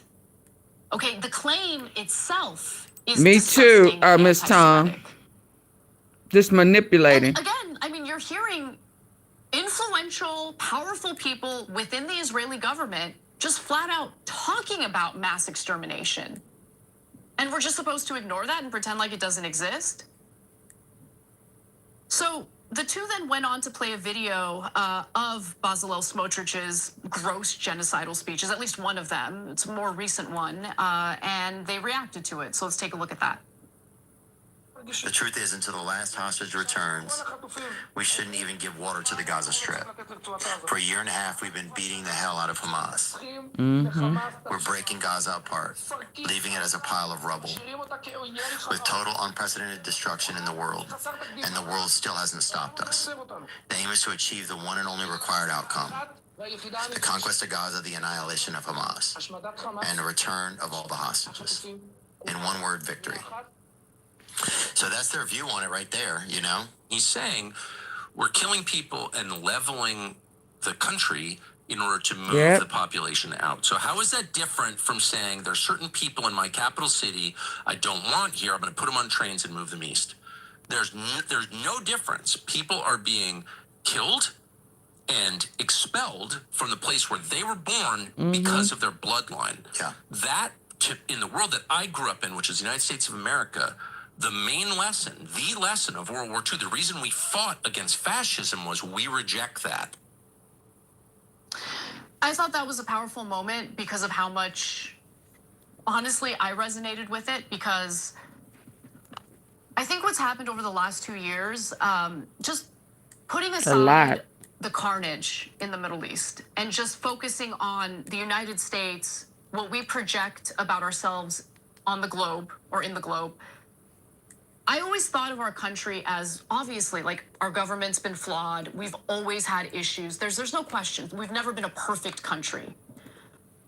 But I always thought that what we were aspiring to as a country, what our Constitution provided us in terms of recognizing humanity, human rights, all of that, I thought, you know what? That's what makes us stand out. When I thought about our role in World War II, that gives me so much pride. I see myself as American first and foremost. I'm very, very proud of my Armenian heritage. There's no question about that. But I was born and raised here. And I do have a stake in the game as an American who cares about this country, who wants this country to thrive, who wants the people of this country to thrive, regardless of their political identity. Even if you despise me, even if you're on the far right or even on the left and you think I'm a terrible person, I want you to thrive. People in this country should live good lives, and they should have things in their lives that they can look forward to. And I think a lot of people are struggling right now. And what really bothers me is that as there is so much suffering in our own country, our government time and time again has shown us that we are on the back burner as they prioritize foreign policy that does not benefit the American people. And on top of that, I feel embarrassed by what our government is We are struggling, yes. funding, arming, and engaging in. After me, call me. That's not the identity of the United States that I was raised to believe we have. Again, I am not at all belittling or minimizing dark things that have happened in this nation's history. We have never been perfect. But I just thought that we would be better than this. I thought it was better. I thought we were better. I'm embarrassed by our leaders bowing their heads to a foreign country and to foreign leaders. To be a part of it. By how easily they're bought and corrupted. And I'm embarrassed that so many people just don't see Muslims as human. Like the dehumanization propaganda toward Muslims in this country, I didn't realize just how effective it was. And so I deluded myself into thinking, well, if I just do more debates and I just try to inform people more, maybe I change my style, maybe I change my tone, maybe I find a different way to reach people. It's just they need to know the information. I got to get them the information. No, for some people, they know what's happening. And that is so hard for me to accept because I think ultimately most people are capable of goodness. But the propaganda in this country runs deep. And when an entire group of people have been dehumanized and they just talk about Palestinians as if they're animals out in the open, not just in the Israeli government, but I see it in the commentary in American media time to time. It disappoints me. It makes me really sad. And I find it really embarrassing. Finally, something that I think is worth pointing out, I'm really happy that Tucker Carlson specifically called out the double standard when it comes to hatred. Let's take a look. Let's go, Tucker. We're here to give you that styled feeling. Before I met knowledgeable mentors who became friends. Y'all, please double tap the face of the screen on your phone. All of a sudden, you've got people in the United States, current United States government. Double tap, please. Just like that.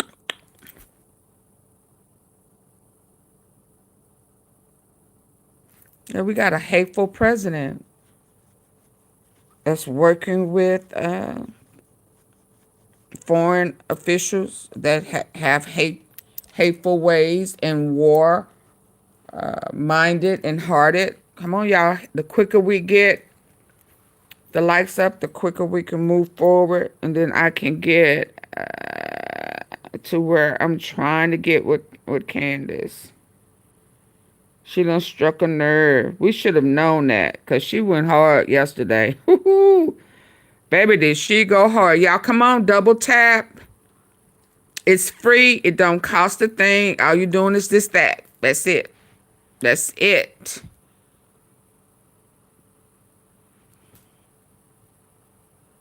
If you can't double tap the face of your phone or hit the three dots at the top, can you go ahead and just exit out to the left, You know, hit your arrow, you know, and let's go. You're holding us up.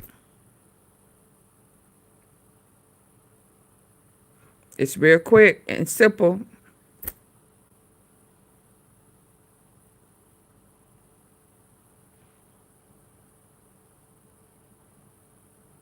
Get them likes up, family. Come on. Big L said, get the likes up. It's like, how is that better than saying Jews shouldn't have jobs or Christians or Buddhists? It's all the same. That kind of thinking is genocidal. It Hello. leads to the genocide we're watching right now in Gaza. And many other genocides. For the fifth time, it's not just Israel. It does this, okay? Missed you yesterday. I was here 2 or 3 times, I think. At least twice. Oh, you missed me. I could not agree more. Yeah. Please don't fall prey to any ideology that makes you think an entire group of people, based on their religion or their, you know, their ethnicity, their nationality, whatever it is, don't ever let anyone convince you to hate an entire group of people. Judge individuals based on their own actions. And there is that double standard. So if you are offended by genuine anti-Semitism, as I am, you should be just as offended at people who engage in Islamophobic rhetoric, in racist actions, because human beings should, again, be treated as individuals.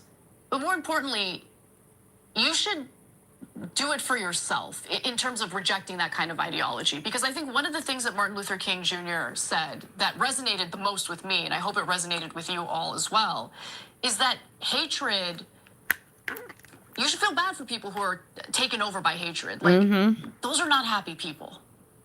Those are pretty miserable people. So just keep that in mind. Depressed I'm people. kind of preaching to the choir because I know most people in my audience are not. Hold on, I got one more. As I wait for y'all to get the likes up. Oh, Lord. I promise I won't do what I did again. I promise.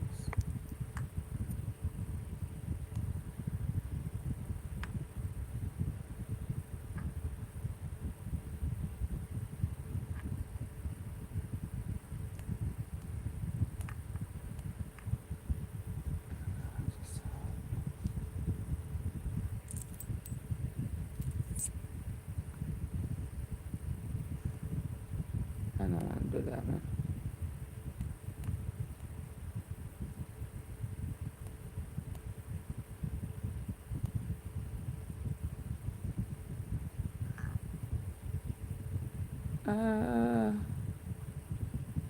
I saw it, but I don't know where it's at. So let's go.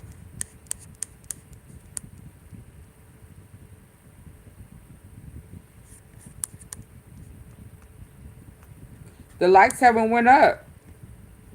No one has double tapped. Why? I'm trying to get to the...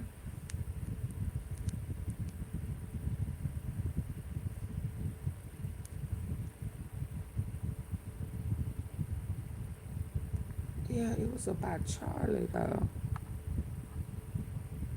It was about Charlie Kirk. Hold on.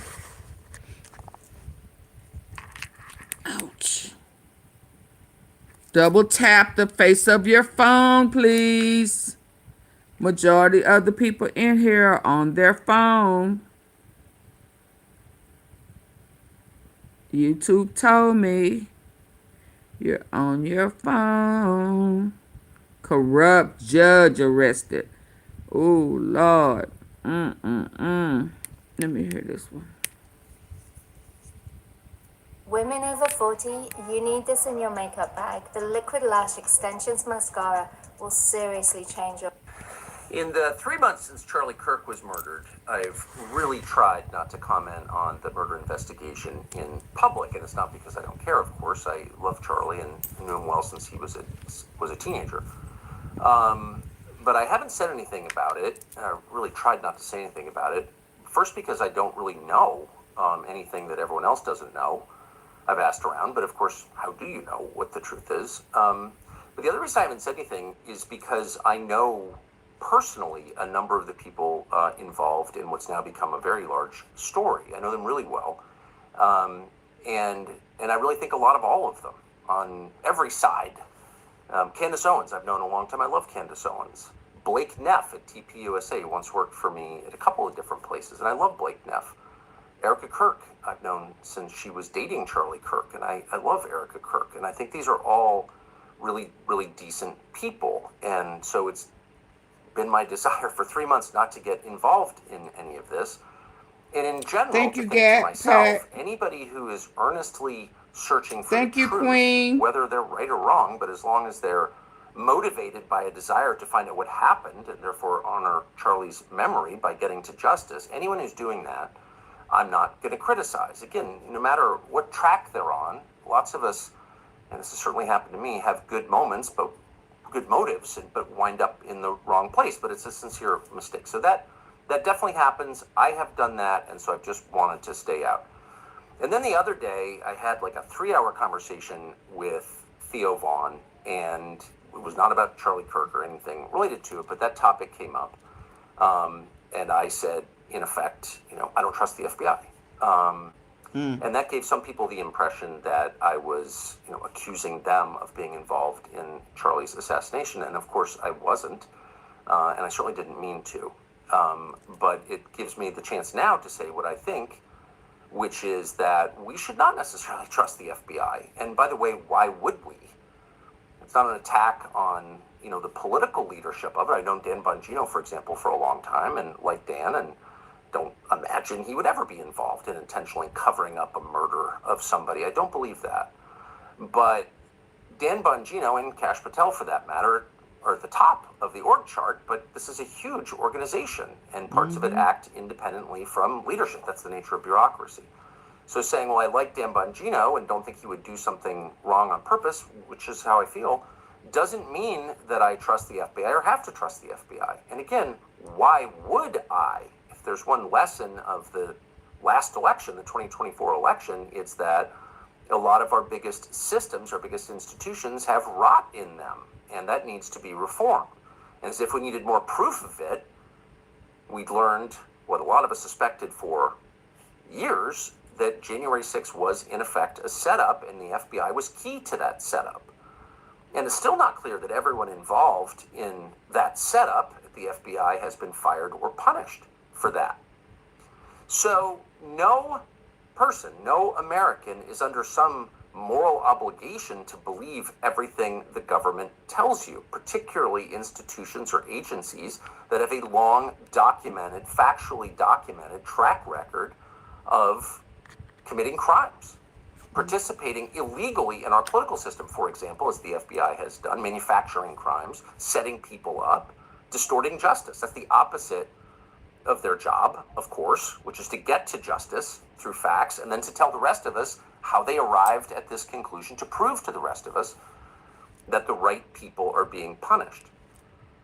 So we're not under any obligation.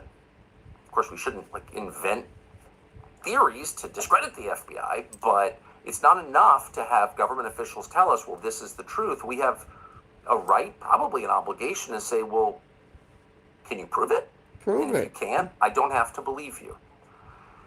So if there's one thing that bothers me above all about the investigation into Charlie Kirk, is that that is getting lost.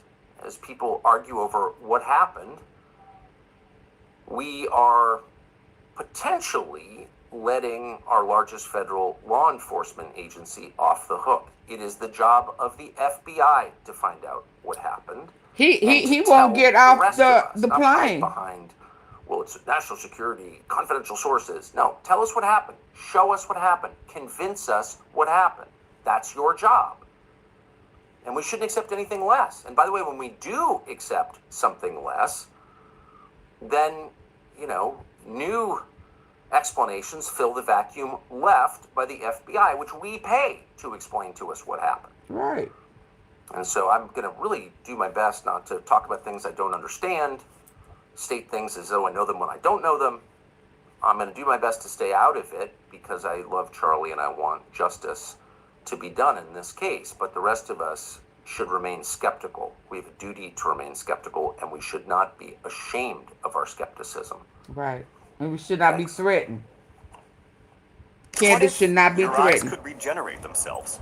Since the late And 2000s, hits the AREDS should not be eye put on vitamin her. has been considered the gold standard for age-related eye health. Could new discoveries take your eye health to the next I'm waiting on the level? lights This to is go how up. Vision MD Let's was go. born. I'm Dr. Zhu. I'm a Harvard-trained eye doctor.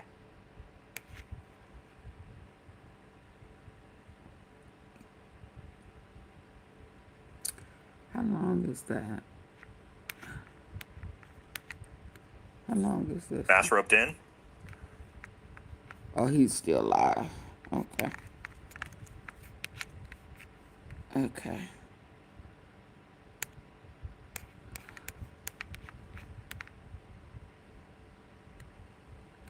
Okay. Oh. And where did they get all this footage from? The cameras Where is are he? everywhere. Oh, he on the ship. So again, and then Double they're out. tap, please. Double tap, please. Right, there Double was. tap, please. That's all the Double footage I've got tap. so far. The face of your phone. The hard thing face is, of your guys, is phone. again, That's like what an average. Oh, Lord.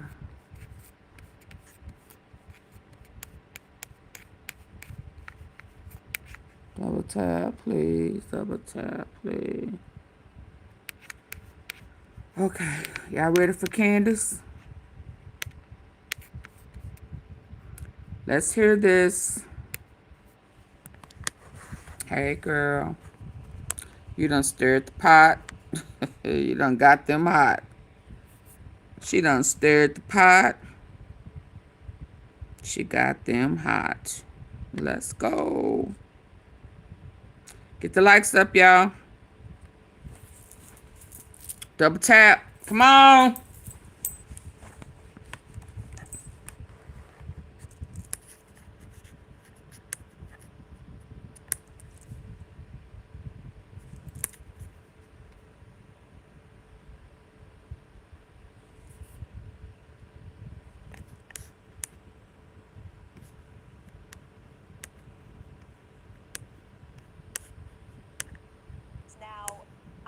Sure about Erika.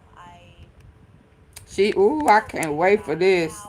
I wasn't sure about Erika. I was waiting, kind of a situation for her to be in, obviously. Okay, you guys. Now, I wasn't sure about Erika. I was waiting, kind of a situation for her to be in, obviously, having lost her husband, becoming the CEO and the chairman of a company. It's just a lot of transition, and it's nice to wait for more information before you prejudge or just make an assumption about somebody and it maybe is not based in reality.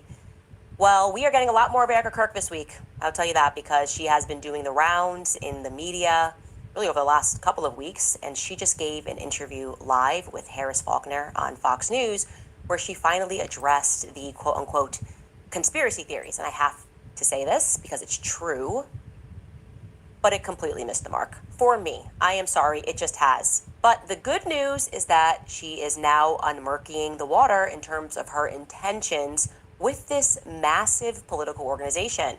That's good news, truly, because we knew Charlie, and now we are getting an opportunity to know Erika. Plus, later on in the show, it's Knives Out for Tucker Carlson. As always, he's trending right now because he has officially waded into the who killed Charlie Kirk narrative. And since he is not a bought and paid for Fed, he is siding with not just the American people worldwide. And he says that he's not buying the official narrative. And there are some lingering questions. And he confirms what I told you about the Egyptian planes. So let's jump right back into this. Welcome back to Candace. Ooh-wee, man.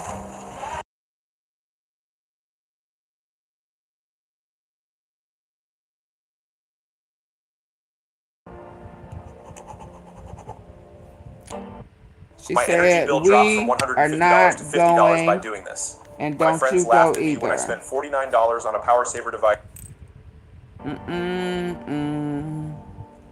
Look, I have been very patient. I do tend to focus on the evidence that's in front of us. Obviously, asking questions when we come up across something that someone has said and it doesn't add up, or if they lied, create a list. And you guys were coming after me because I was saying, look, we can write into our imaginations how Erika is thinking or how she's feeling or what she should be wearing, but she hasn't actually said anything yet, right? That was my stance. She hasn't actually said anything yet. That's what she said. Give her a chance, You okay? did. And now she's making the rounds in the press because Charlie's book, his posthumous book, is coming out about the Sabbath, and she's speaking about the quote-unquote conspiracies as she sits down with a lot of these news anchors. So first and foremost, she's sitting down here with Harris Faulkner, and I just want to show you a couple of clips from this sit-down, which is now trending.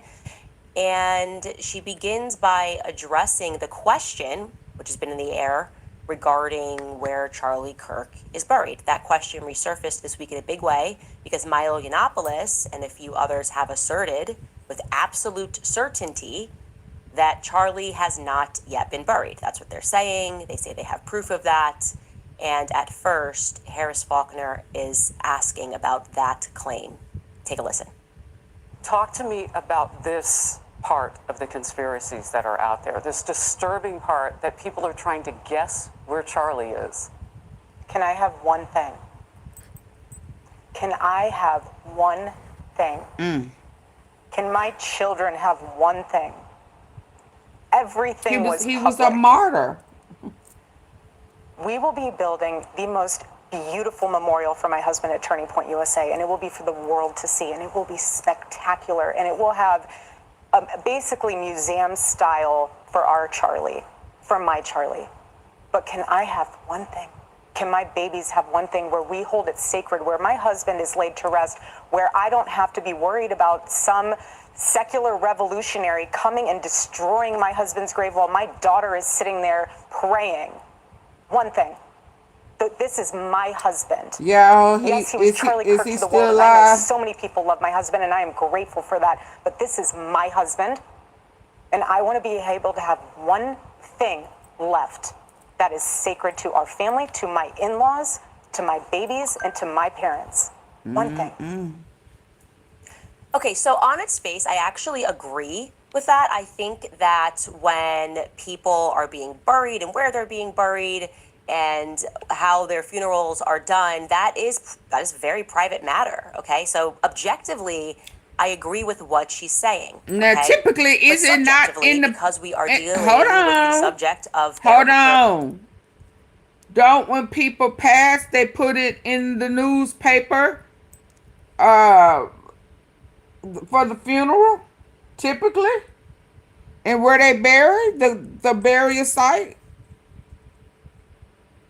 Ain't that what normally happens? Am I tripping?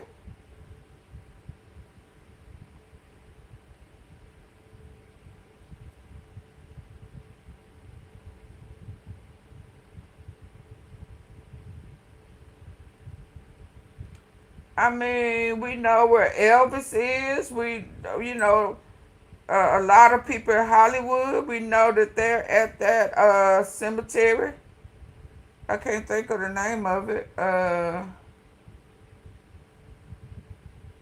What's different? What's different? Do they not normally put it in the newspaper?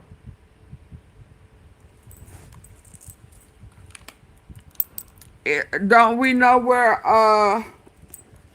yeah, no, I didn't write the obituary. I'm not talking about you writing the obituary. I said, isn't it normally in the newspaper? I ain't asked you nothing about no obituary. Thank you, Dorothy. Kirk, and what transpired immediately following Charlie's assassination, this is going to be read as Meghan Markle syndrome, okay?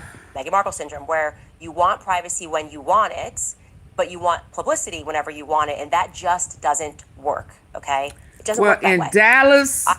In Dallas, it was in the Dallas Morning News or the Dallas Time Herald, and you can go to the obituary section, and you can see it in the newspaper. And yes, it is also on the obituary. You can go online. My point is, why is he special? I honestly think it was said best by Bethany Frankel, not related to this situation. Bethany Frankel is on Real Housewives, a reality show. And she was referring to one of the housewives who lived her life very publicly, showcased her marriage, was buying tons of Louis Vuitton bags, and they had tons of money. And then when their relationship soured, the housewife basically asked the public for privacy. And Bethany was like, no, this isn't how it works. Like, we were riding with you on the way up, we're riding with you on the way out. You don't get to like pick and choose when you want privacy and when you don't want privacy.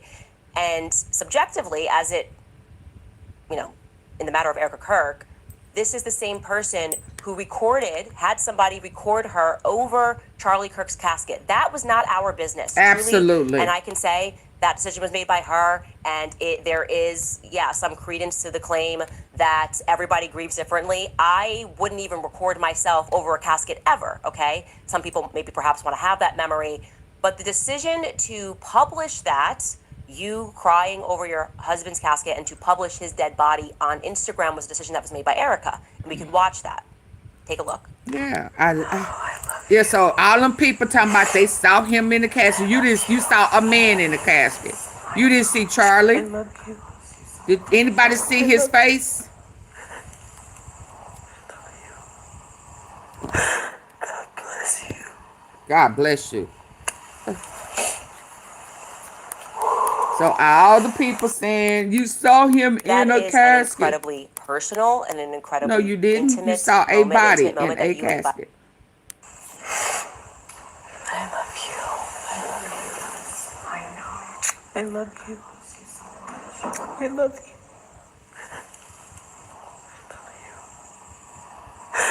God bless you.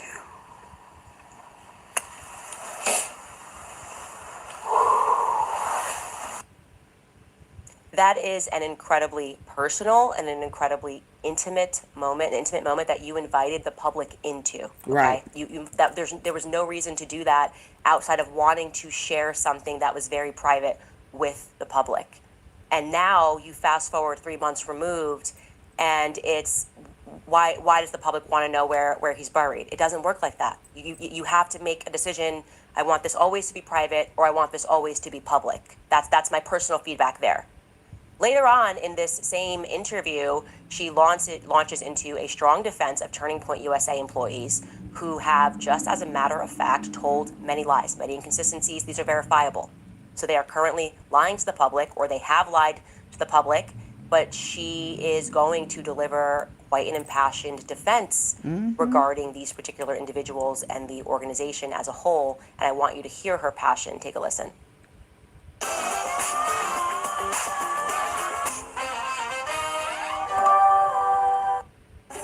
We're Maurice. She loyal and we're here to give you Trump. that styled feeling.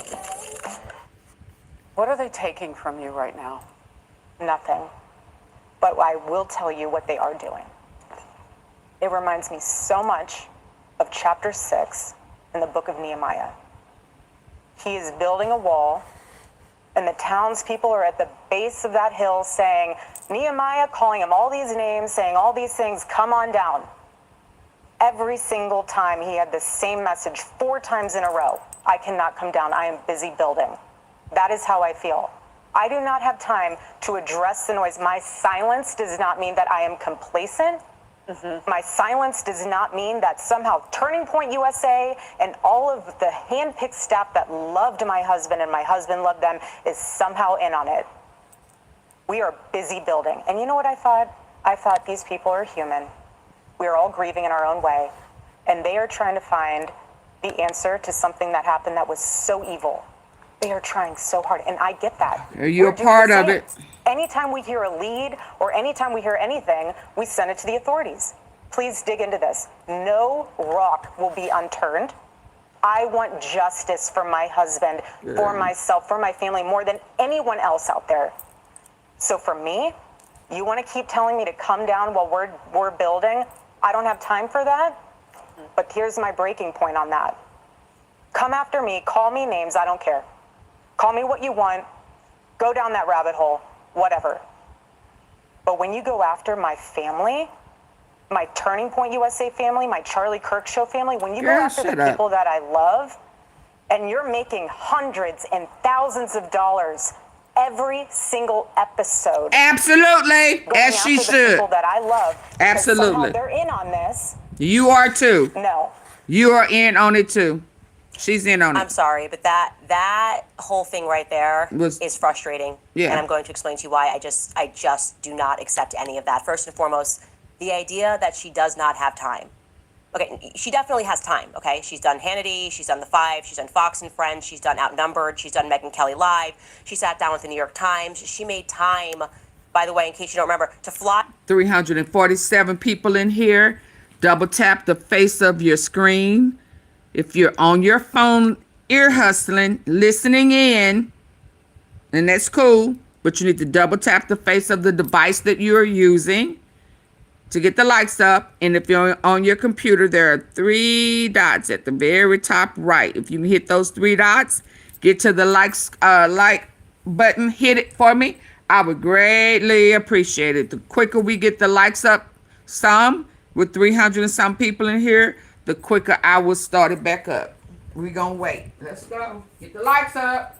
Double tap. Double tap.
Are the likes up?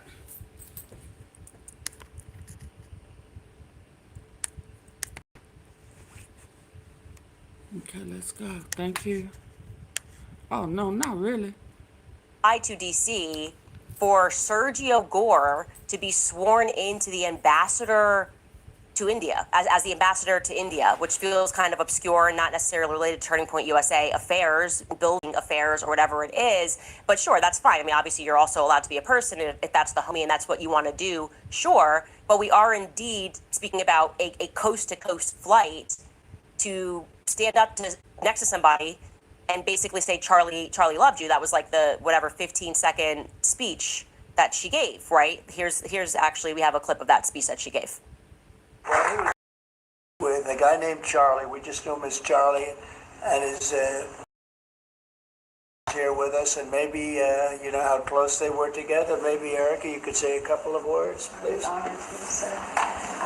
Charlie loved you. It's hard not to get emotional because I know that he would have been the first phone call when he found out that you were going to be taking this position. And the way that I was able to witness the two of you work together for years and to champion and support the president was absolutely humbling to witness. And I am so proud of you. And Charlie is going to be with you every single day in spirit. And I will be praying for you every day because I know that this is just the beginning of an incredible opportunity for you. And sir, thank you for allowing Sergio to have this beautiful moment. Thank you very much. Thank you, Charlie. Gifts for the outdoors and the outdoorsy. Eddie Bauer. Are you seeing this difference? This is the Empower Matte Precision Lipstick Crayon in the shade Carry. It doesn't crack on my lips, and my lips feel smoother and fuller after putting it on. It's also waterproof, sweat-proof, and provides 12 hours of hydration. It even comes with its own built-in sharpener, so you can always have a precise and defined tip. Look at how beautiful that is. This works for day and night, which makes it the perfect gift for friends and family.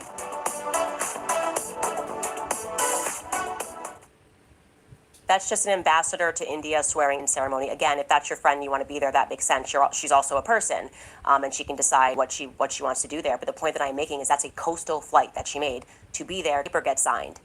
She has also made time for an upcoming CBS News town hall sit-down with Barry Weiss, which was filmed today. So Erika Kirk has time. She has time. It is just what she means to say, not her priority, which is you are allowed to prioritize things in your own life. But this is not a matter of time constraint. It is not her priority to respond to the majority, actually. The majority of people think of this as BS. The majority of people think Turning Point is acting suspicious. And she does not feel that it is what she wants to do as a matter of priority, responding. Okay, that's fine. Now, to that point that people are making hundreds and thousands of dollars, I just don't get how there's not someone on this very large PR team, as we're seeing these PR campaigns go out, that doesn't go, hey, maybe we should strike that. They made $40 million like 2 nights ago at Mar-a-Lago. Maybe that feels kind of a little bit like let them eat cake-ish. Oh, and we've made more than, separately from Mar-a-Lago, Turning Point USA, since Charlie was killed, just so you guys know this is a fact, has made more than $100 million. That is separate from the $40 million they made at Mar-a-Lago the other night. So since Charlie has died, that organization has taken in $140 million. But gosh darn you people that are making hundreds of dollars every day on YouTube talking about Charlie Kirk's assassination and the BS narrative that is being fed and the very obvious psychological operation that is being employed to make you accept the BS that they are trying to sell to us. Gosh darn you. Did you make $1,000 today? Speaking about Charlie Kirk? Well, you should be ashamed of yourself, says Turning Point USA, who in large part made that money because of those very people who gave to the organization immediately following Charlie Kirk's assassination. And the thing that is especially absurd about that is trying to almost I want to be clear that Turning Point USA is my family. The Charlie Kirk show is my family. You know, like she's just expanding the wings of people that we're not allowed to critique because they're in the family. If you call them fam, you can't critique them, right? Oh, I'm sorry. We actually are showing a clip of Rob McCoy defending a pedophile or trying to like launder the reputation of that's fam. That's the CK show fam. Oh, I'm sorry. We are actually pointing to the fact that we know for certain that this person in your organization is sexual deviant. That's fam. That is my. Don't you get me upset. I know that this is a now $150 million in the last 3-month organization, and we employ tons of people, but you can't critique. You can't critique the fam. And I hate to say this, but I'm going to be very clear here. This is why there are many people who do not believe that women are equipped to lead companies because somehow they're in on this. No. Let me back it up a little I'm sorry, but that whole thing right there is frustrating, and I'm going to explain to you why I just do not accept any of that. First and foremost, the idea that she does not have time. Okay, she definitely has time, okay? She's done Hannity, she's done The Five, she's done Fox and Friends, she's done Outnumbered, she's done Megyn Kelly Live, she sat down with the New York Times, she made time, by the way, in case you don't remember, to fly to D.C. Trump seems for like Sergio Gore to be sworn into the ambassador. No, he don't care nothing about him because he said India, as the ambassador to India, which feels kind of obscure and not necessarily related to Turning Point USA affairs, building affairs, or whatever Israel, it is. and he but sure, wouldn't that's take the fine. I mean, money. obviously, you're also allowed to be a person if that's the homie and that's what you want to do. What's new? Sure, I'm gonna have but we to are listen. indeed speaking about a coast-to-coast flight to stand up next to somebody and basically say Charlie loved you. That was like the whatever 15-second speech that she gave, right? Here's actually, we have a clip of that speech that she gave. Well, he was also very good friends with a guy named Charlie. We just knew him as Charlie, and his wife, who he loved so much, is here with us. And maybe you know how close they were together. Maybe Erika, you could say a couple of words, please. Charlie loved you. It's hard not to get emotional because I know that he would have been she the was a first part of the phone call pageant. when he found out that you were going to be taking this position. And the way that I was able to witness the two of you work together for years and to champion and support the president was absolutely humbling to witness. And I am so proud of you. And Charlie is going to be Especially with you since I every won single day the pageant. in spirit, and I will be praying for you every day because I know that this is just the beginning of Look at an him. incredible opportunity for you. And sir, thank you for allowing Sergio to have Is he trying to act like he crying? moment. Thank you very much. Thank you, Charlie. That's just an ambassador to India swearing in ceremony. Again, if that's your friend and you want to be there, that makes sense. She's also a person, and she can decide what she wants to do there. But the point that I'm making is that's a coastal flight that she made to be there to watch a paper get signed. Oh, yep. She has also made time for an upcoming CBS News town hall sit down with Barry Weiss, which was filmed today. So Erika Kirk has time. She has time. It is just what she means to say, not her priority. Right. Which is, you are allowed to prioritize things in your own life, but this is not a matter of time constraint. It is not her priority to respond. And she pissed because you figuring it out. Actually, the majority of people think of this as BS. The majority of people think Turning Point is acting suspicious.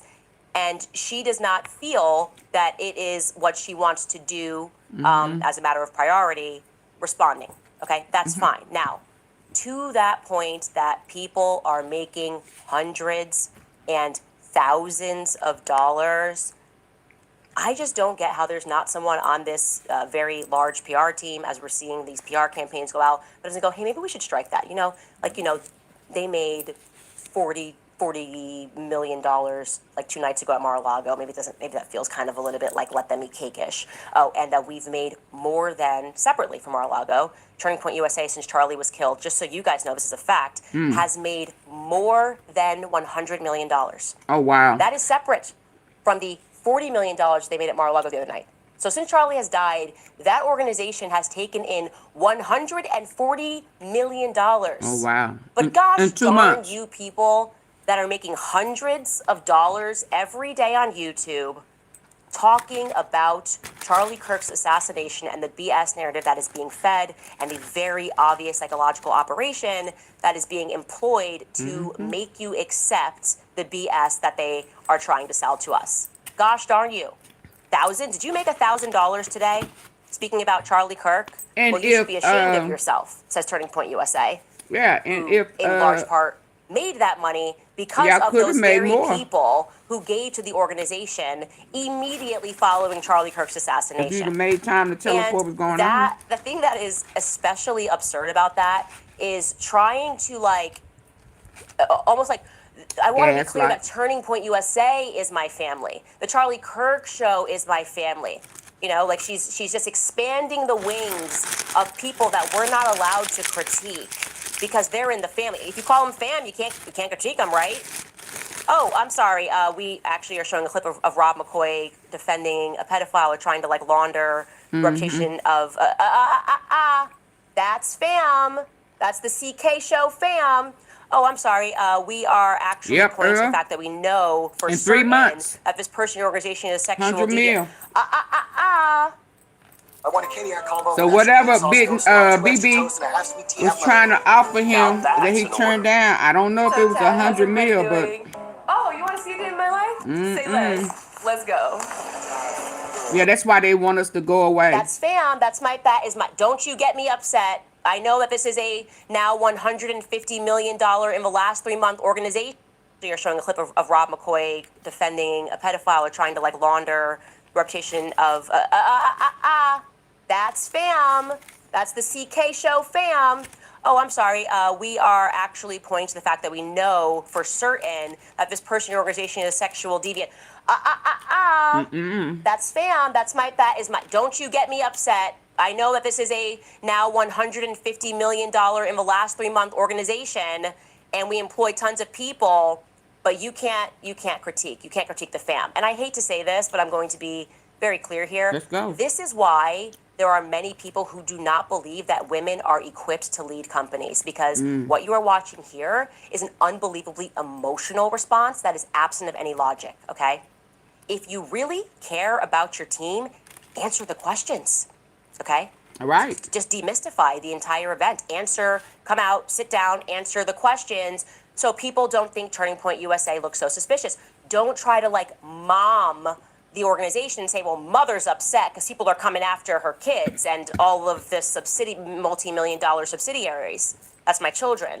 Oh, very fake. The multi-million-dollar subsidiaries, Turning Point, like Turning Point Action, all that, those are my kids. So you can't critique them. Not a good idea. Okay, it may work in PR world. You guys, I know how it's an obvious PR campaign. It's never been more obvious of a psychological operation. I actually wish they would put me on payroll so I could help them make these things look more organic than having every single person that has been telling us to stop asking questions all make the exact same video within 4 seconds of each other, being like, whoa, Erika Kirk shuts down. No, she didn't even respond to one of the conspiracies. She gave us emotion. She gave us emotion.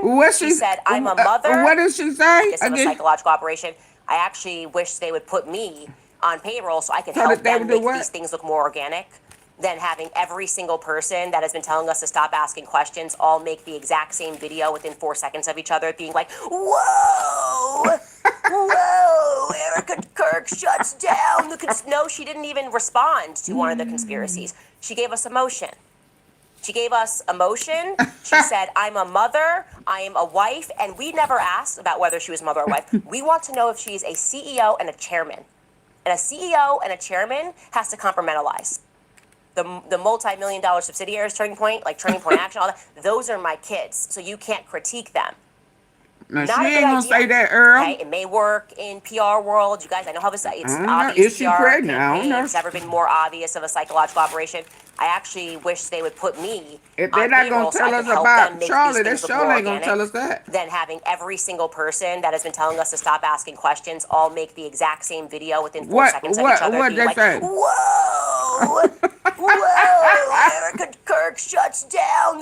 No, she didn't even respond to one of the conspiracies. She gave us emotion. She gave us emotion. She said, I'm a mother, I am a wife, and we never asked about whether she was a mother or wife. We want to know if she is a CEO and a chairman. And a CEO and a chairman has to compartmentalize.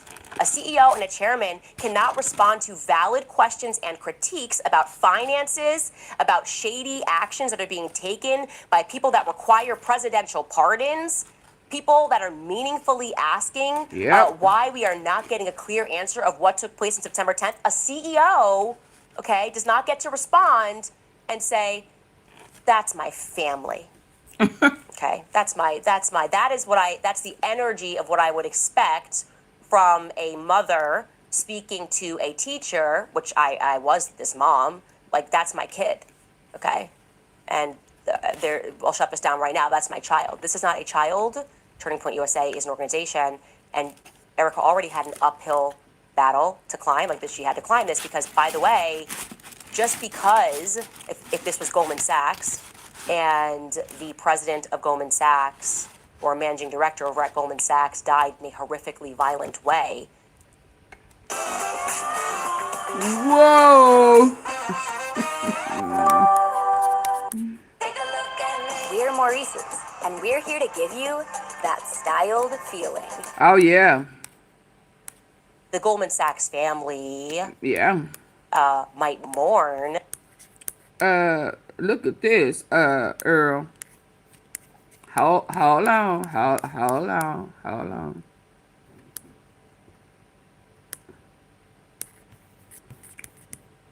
Whoa!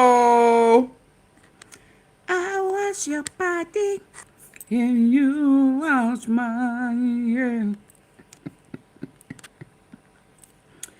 Love me dance. Oh, baby, and I'll do the same thing to you. I'll meet you in the guest room tonight. Turn off the lights and come to me. How that look? How that look? Huh? Huh? Daddy, Big Daddy, what am I going to do? Big Daddy, hold me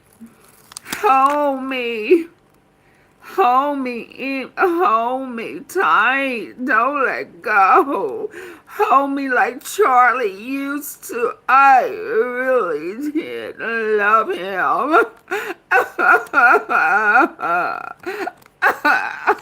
Will you be my big daddy now? I mean, I know you stink, and I know you got shit in your diaper, but, you know, put your ass in the shower and come handle that for me. Can you do that for me, big daddy? Big daddy! Yeah, all of it is an act. Okay? Okay. Y'all know how long I've been holding this right here?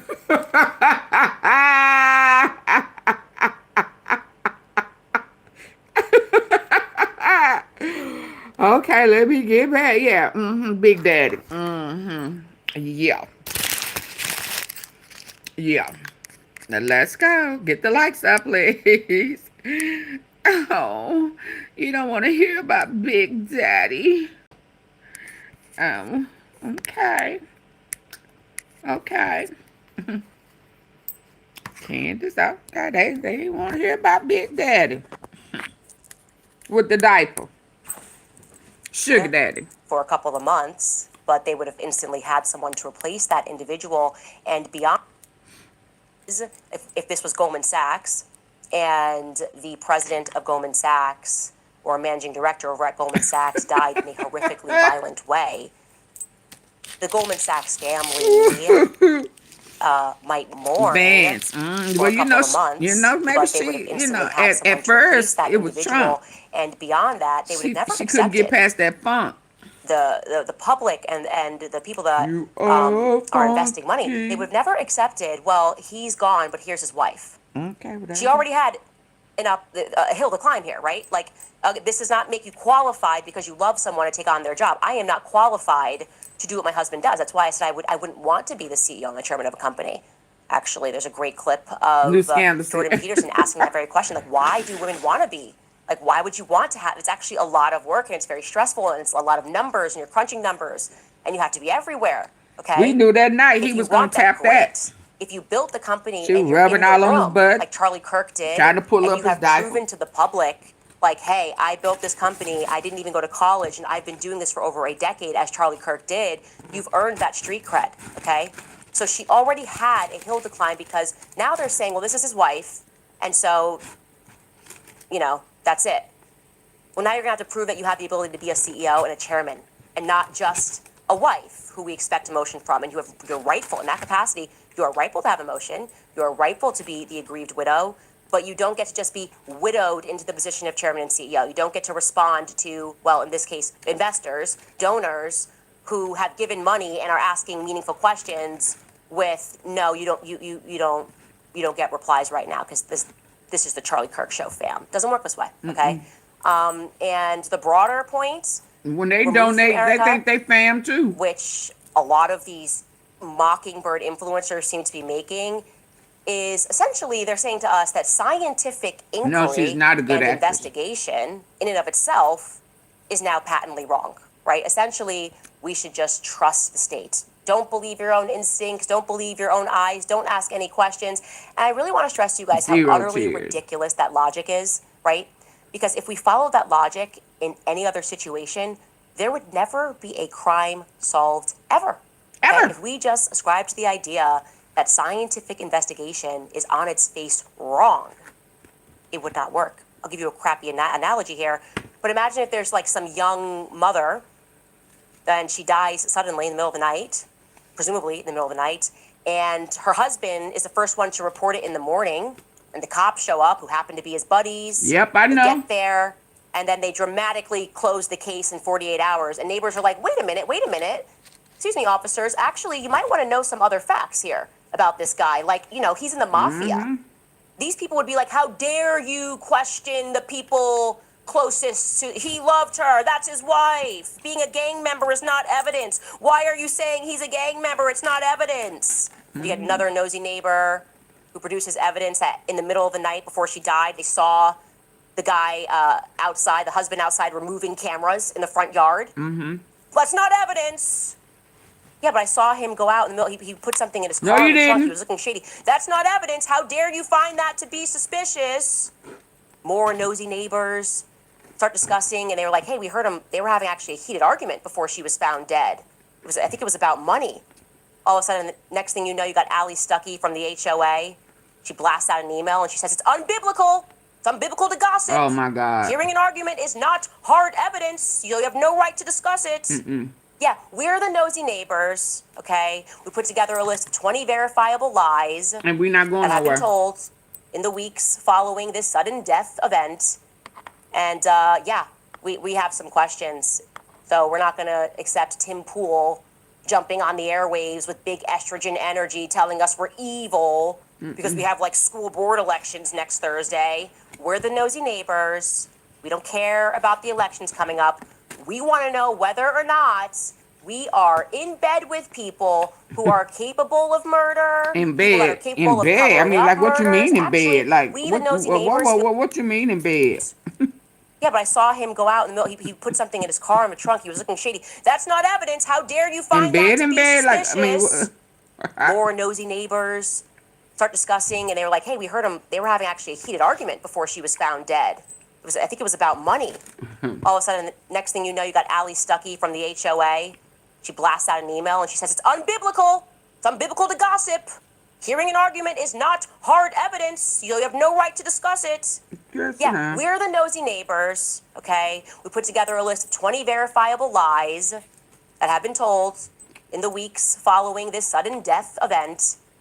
And yeah, we have some questions. The plane. So we're not going to accept Tim Pool jumping on the airwaves with big estrogen energy telling us we're evil because we have like school board elections next Thursday. We're the nosy neighbors. We don't care about the elections coming up. Nope. We want to know whether or not we are in bed with people who are capable of murder, people that are capable of covering up murders. Actually, we, the nosy neighbors, feel a little bit less safe in this neighborhood You ain't until never we know lied. whether or not there are some psychopathic killers in our midst. How about that? I'm scared of That's how I men feel. and black men I and think that's how a all lot of people feel black right now, on, so I want to on express that. rooftops. And this psychological campaign filled with emotional I'm scared of manipulation and how burgundy dare shirts you and now. the aggrieved widow speaks and so you're not allowed to question a $150 million organization. No, I reject it. I reject that 100%. Denied. Look at the difference between We are this side saying and this side. That is denied. incredible. This We ain't is going the for Liquid it. Lash Extensions Mascara. Which is why I will say it has arrived as a blast of fresh air that on this very same day, Tucker Carlson is standing up to the nonsense. He's not speaking about Erika, obviously. He is friends with Erika.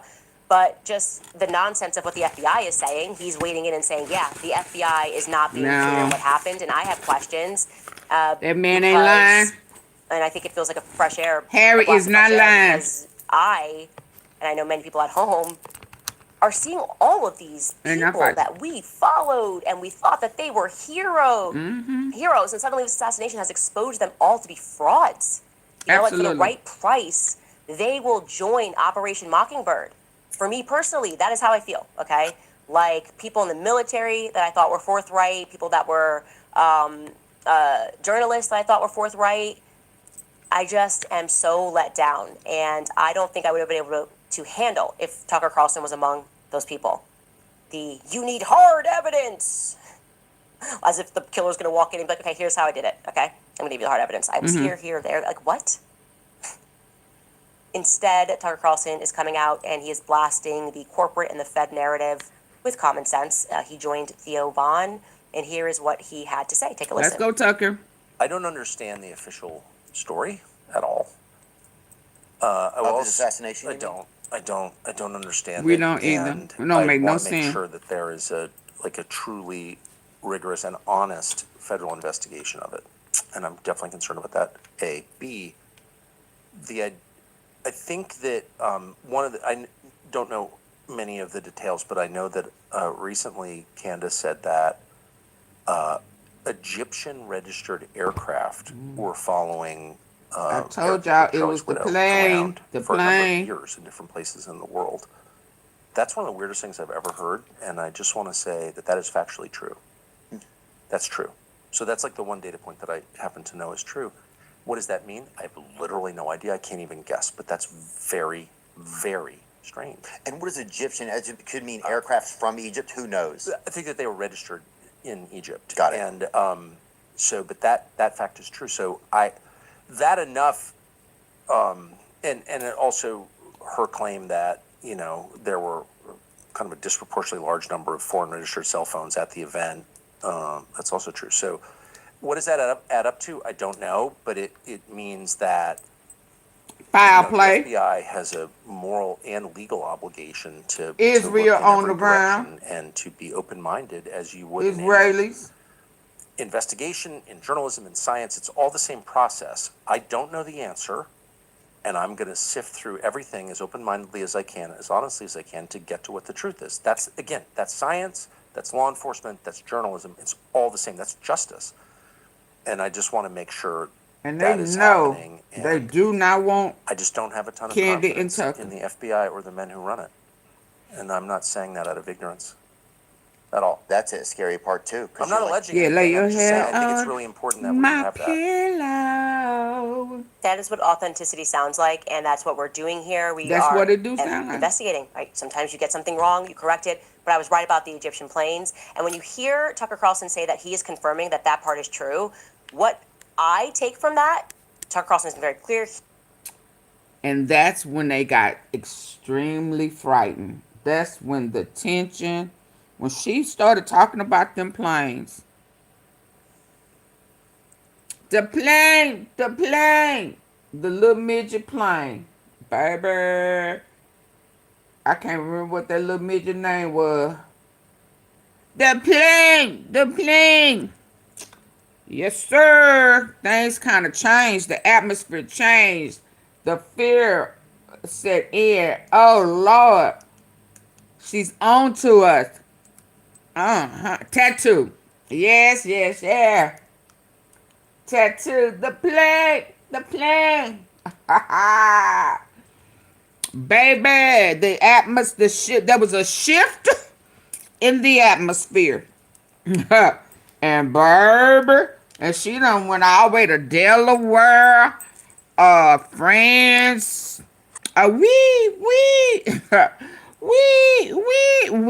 and shit, it ain't no we, it's he, it's him, it's him. It ain't no he, no, we, ner. You on your own, boo-boo. Mm-hmm. And then she started getting intelligence, giving her, feeding her, confirming her.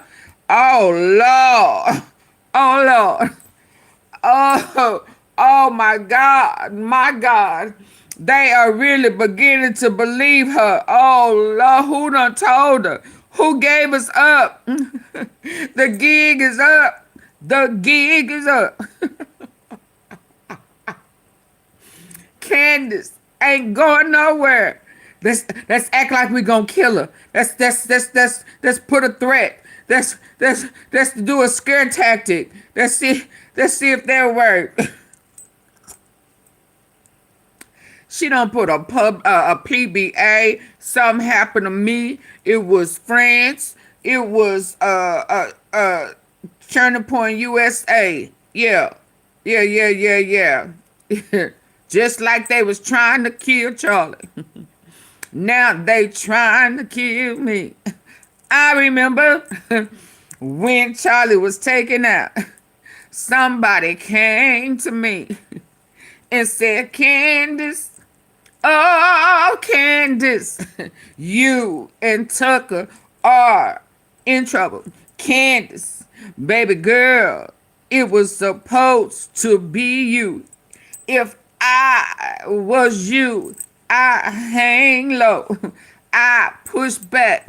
Go on vacation for a month or two. Go heal somewhere. Go hide and seek. But move out the way. Because that was supposed to be you. Candace said, oh, you must not know who I am. I ain't running from shit.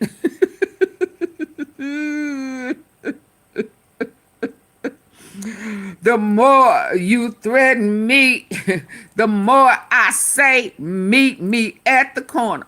You name the place. I got some questions for you and whoever else. I got my own security. I got eyes on me. I ain't going nowhere. You ain't gonna intimidate me. My nickname is Shanae. Shanae Alizé Jenkins. I will match your energy. And if I catch your ass off guard, I'ma bust your head to the white meat.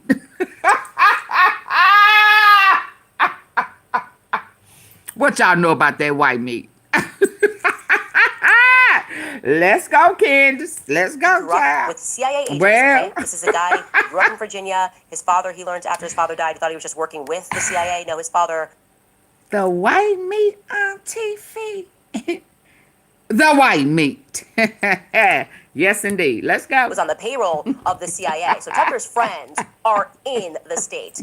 So you should take it as a concrete fact that there's something up with these Egyptian planes, and they were in fact following around Charlie, and they were following around Erika, as I told you, and that means people in the NSA, the CIA. Oh Lord. She know it wasn't for Charlie. She know it was for Erika. The same Erika that was kissing on that wax hand and shit. That tried to act like she was emotionally disturbed, huh? So do she have some odd deals? Do she have some deals with Qatar? Was she the one hiding and moving money? Was she the one that was cleaning dirty money through Turning Point? Huh? Okay. What'd you say? She has been validated by Tucker. And you notice, it's another one I got. Somebody. Yeah, that validated her. Oh, yes. Validated that military guy, Harry. Okay, they know their gig is up. They know she is on it. And they know somebody of intelligence is sending her good, detailed information. Yeah. Yeah. And I know you the wife, baby, but right now, today, right now, yeah, we trust Candace over you. Bottom line. You trying to push a book. You're not even trying to push for justice. You want us to believe that Tyler Robinson is still sitting in jail, you know, with a bulletproof vest on, but he don't have to appear in court for his safety. He don't even have to show up on the monitor. We don't have to see him. Y'all asked him for too much. See him for what? See him for what? I would just know he was there. Yeah, I mean, sometimes he go home. Yeah, we gonna get, yeah. He not in jail. Yeah, I mean, yeah, he there. Stop asking us all these questions, AunTeaFee. Believe us, he's still in jail. You don't have to see him to know he there. I can't do a wellness check. I mean, can I know? I want to look at him to make sure he ain't been abused up in there. Can we see him? No. He all right. He eating good. Yeah, I let him order Uber too, like Ghislaine Maxwell. I hope all of this stuff that's going on, they stop her Uber Eats. A are confirming that is real. And yet, just last week, what we got from Blake Neff, and I know he's untouchable, he's in the fam. I thought he was just working with the CIA. No, his father was on the payroll of the CIA. So Tucker's friends are in the state. Mm-hmm. So you should take it as a concrete fact that there's something up with these Egyptian planes, and they were in fact following around Charlie, and they were following around Erika, as I told you. And that means people in the NSA, the CIA, are confirming that is real. Mm. And yet, just last week, what we got from Blake Neff, and I know he's untouchable, he's in the fam. He in the fam. I'm going to go ahead and touch that and say, like, this is not okay. Fam. The vibe is not right. Gang. Is making a mockery of it. He gang. That is what we mean when we say none of this is passing the vibe check with Turning Point USA. There's no clear answers. There's mockery. There's laughter, but there's no clear answers. And the mockery and the laughter is not working. I think Charlie wrote it. Neither is this idea that, well, now the widow has spoken. We're not dealing with the widow. We want the CEO and the chairman of Turning Point USA to answer. Okay? And about that $8 million that's missing. Then I don't see how you're going to be able How much did you pay to take out Charlie? Organization in the future, because Charlie worked. We knew who Charlie was because he was authentic. Okay? He didn't just go, well, I only make time for like big pocket donors. For Trump in Israel. He was sitting college campuses. He was speaking to people, understanding people. He was changing his ideas, and he was changing minds. And you are not changing my mind about the fact that something weird happened that day and that TPUSA is acting funny because you give it an impassioned plea and speak about Nehemiah on Fox News. Okay? None of it makes any sense. Anyways, Tucker then goes on and states the obvious predicament further, which is that we just don't have any faith in the government. Take a listen to him discussing some of these lingering questions. Here's what I am concerned about. A lot of things. One, he acted alone. Tell me how that worked. Mm-hmm. I don't, none of us really act alone. It's hard to go anywhere by yourself, too. Thank you. Exactly. You acted totally alone. Okay. You're going to have to prove that to me? It's totally possible. I need to see how he got on that roof without a ladder. But that's not my default assumption, and it shouldn't be yours. And their default assumption was we acted alone. Really? Why do you think that? What about life suggests that people typically act alone? When was the last time you acted alone in anything? I don't go, right? So A. B, we know that people had foreknowledge of this because they posted about it on X and said Charlie Kirk is going to be killed on this date, and he was. Is that true? Yes, it's true. Were they just guessing? Was it a guessing thing where every day they posted that? Maybe. Have those people been interviewed? Have they been hauled into FBI HQ and had a long conversation with how they knew that? Like, let's get really specific. Why did you post that? Who have you talked to? Like, if I were doing this investigation, because I spent my whole life doing non-criminal investigations called journalism, like what do we know is true? How do we find out? Call everybody, be open-minded. It's like it's the same process. If I was doing this investigation, they would be at the very top of the list. Tell me how this guy who seemed normal became a radical trans furry. Cozy up to the goodness of the new grilled cheese bacon. That's Cash Patel Angus beef, with his bacon, cartoon and ass. Swiss and American cheese Y'all melting on please our double soft, tap buttery the face sourdough. of your screen. Murderer? Yeah, come on now. Y'all coming in. Double tap. Just double tap your phone. Just the face of it. It's free. Don't cost nothing. Nothing comes to me. It's just a like. It's saying thank you for playing it so I can hear. It's just a little gratitude. I would greatly appreciate it. Yeah, the quicker the number goes up, the quicker I keep playing now. I don't. Oh, it's almost 12 o'clock. I want this to come off today. Oh wow. Oh wow. Okay, let's go. Come on, cause I'm gonna have to watch the time now. AunTeaFee is not moving. What?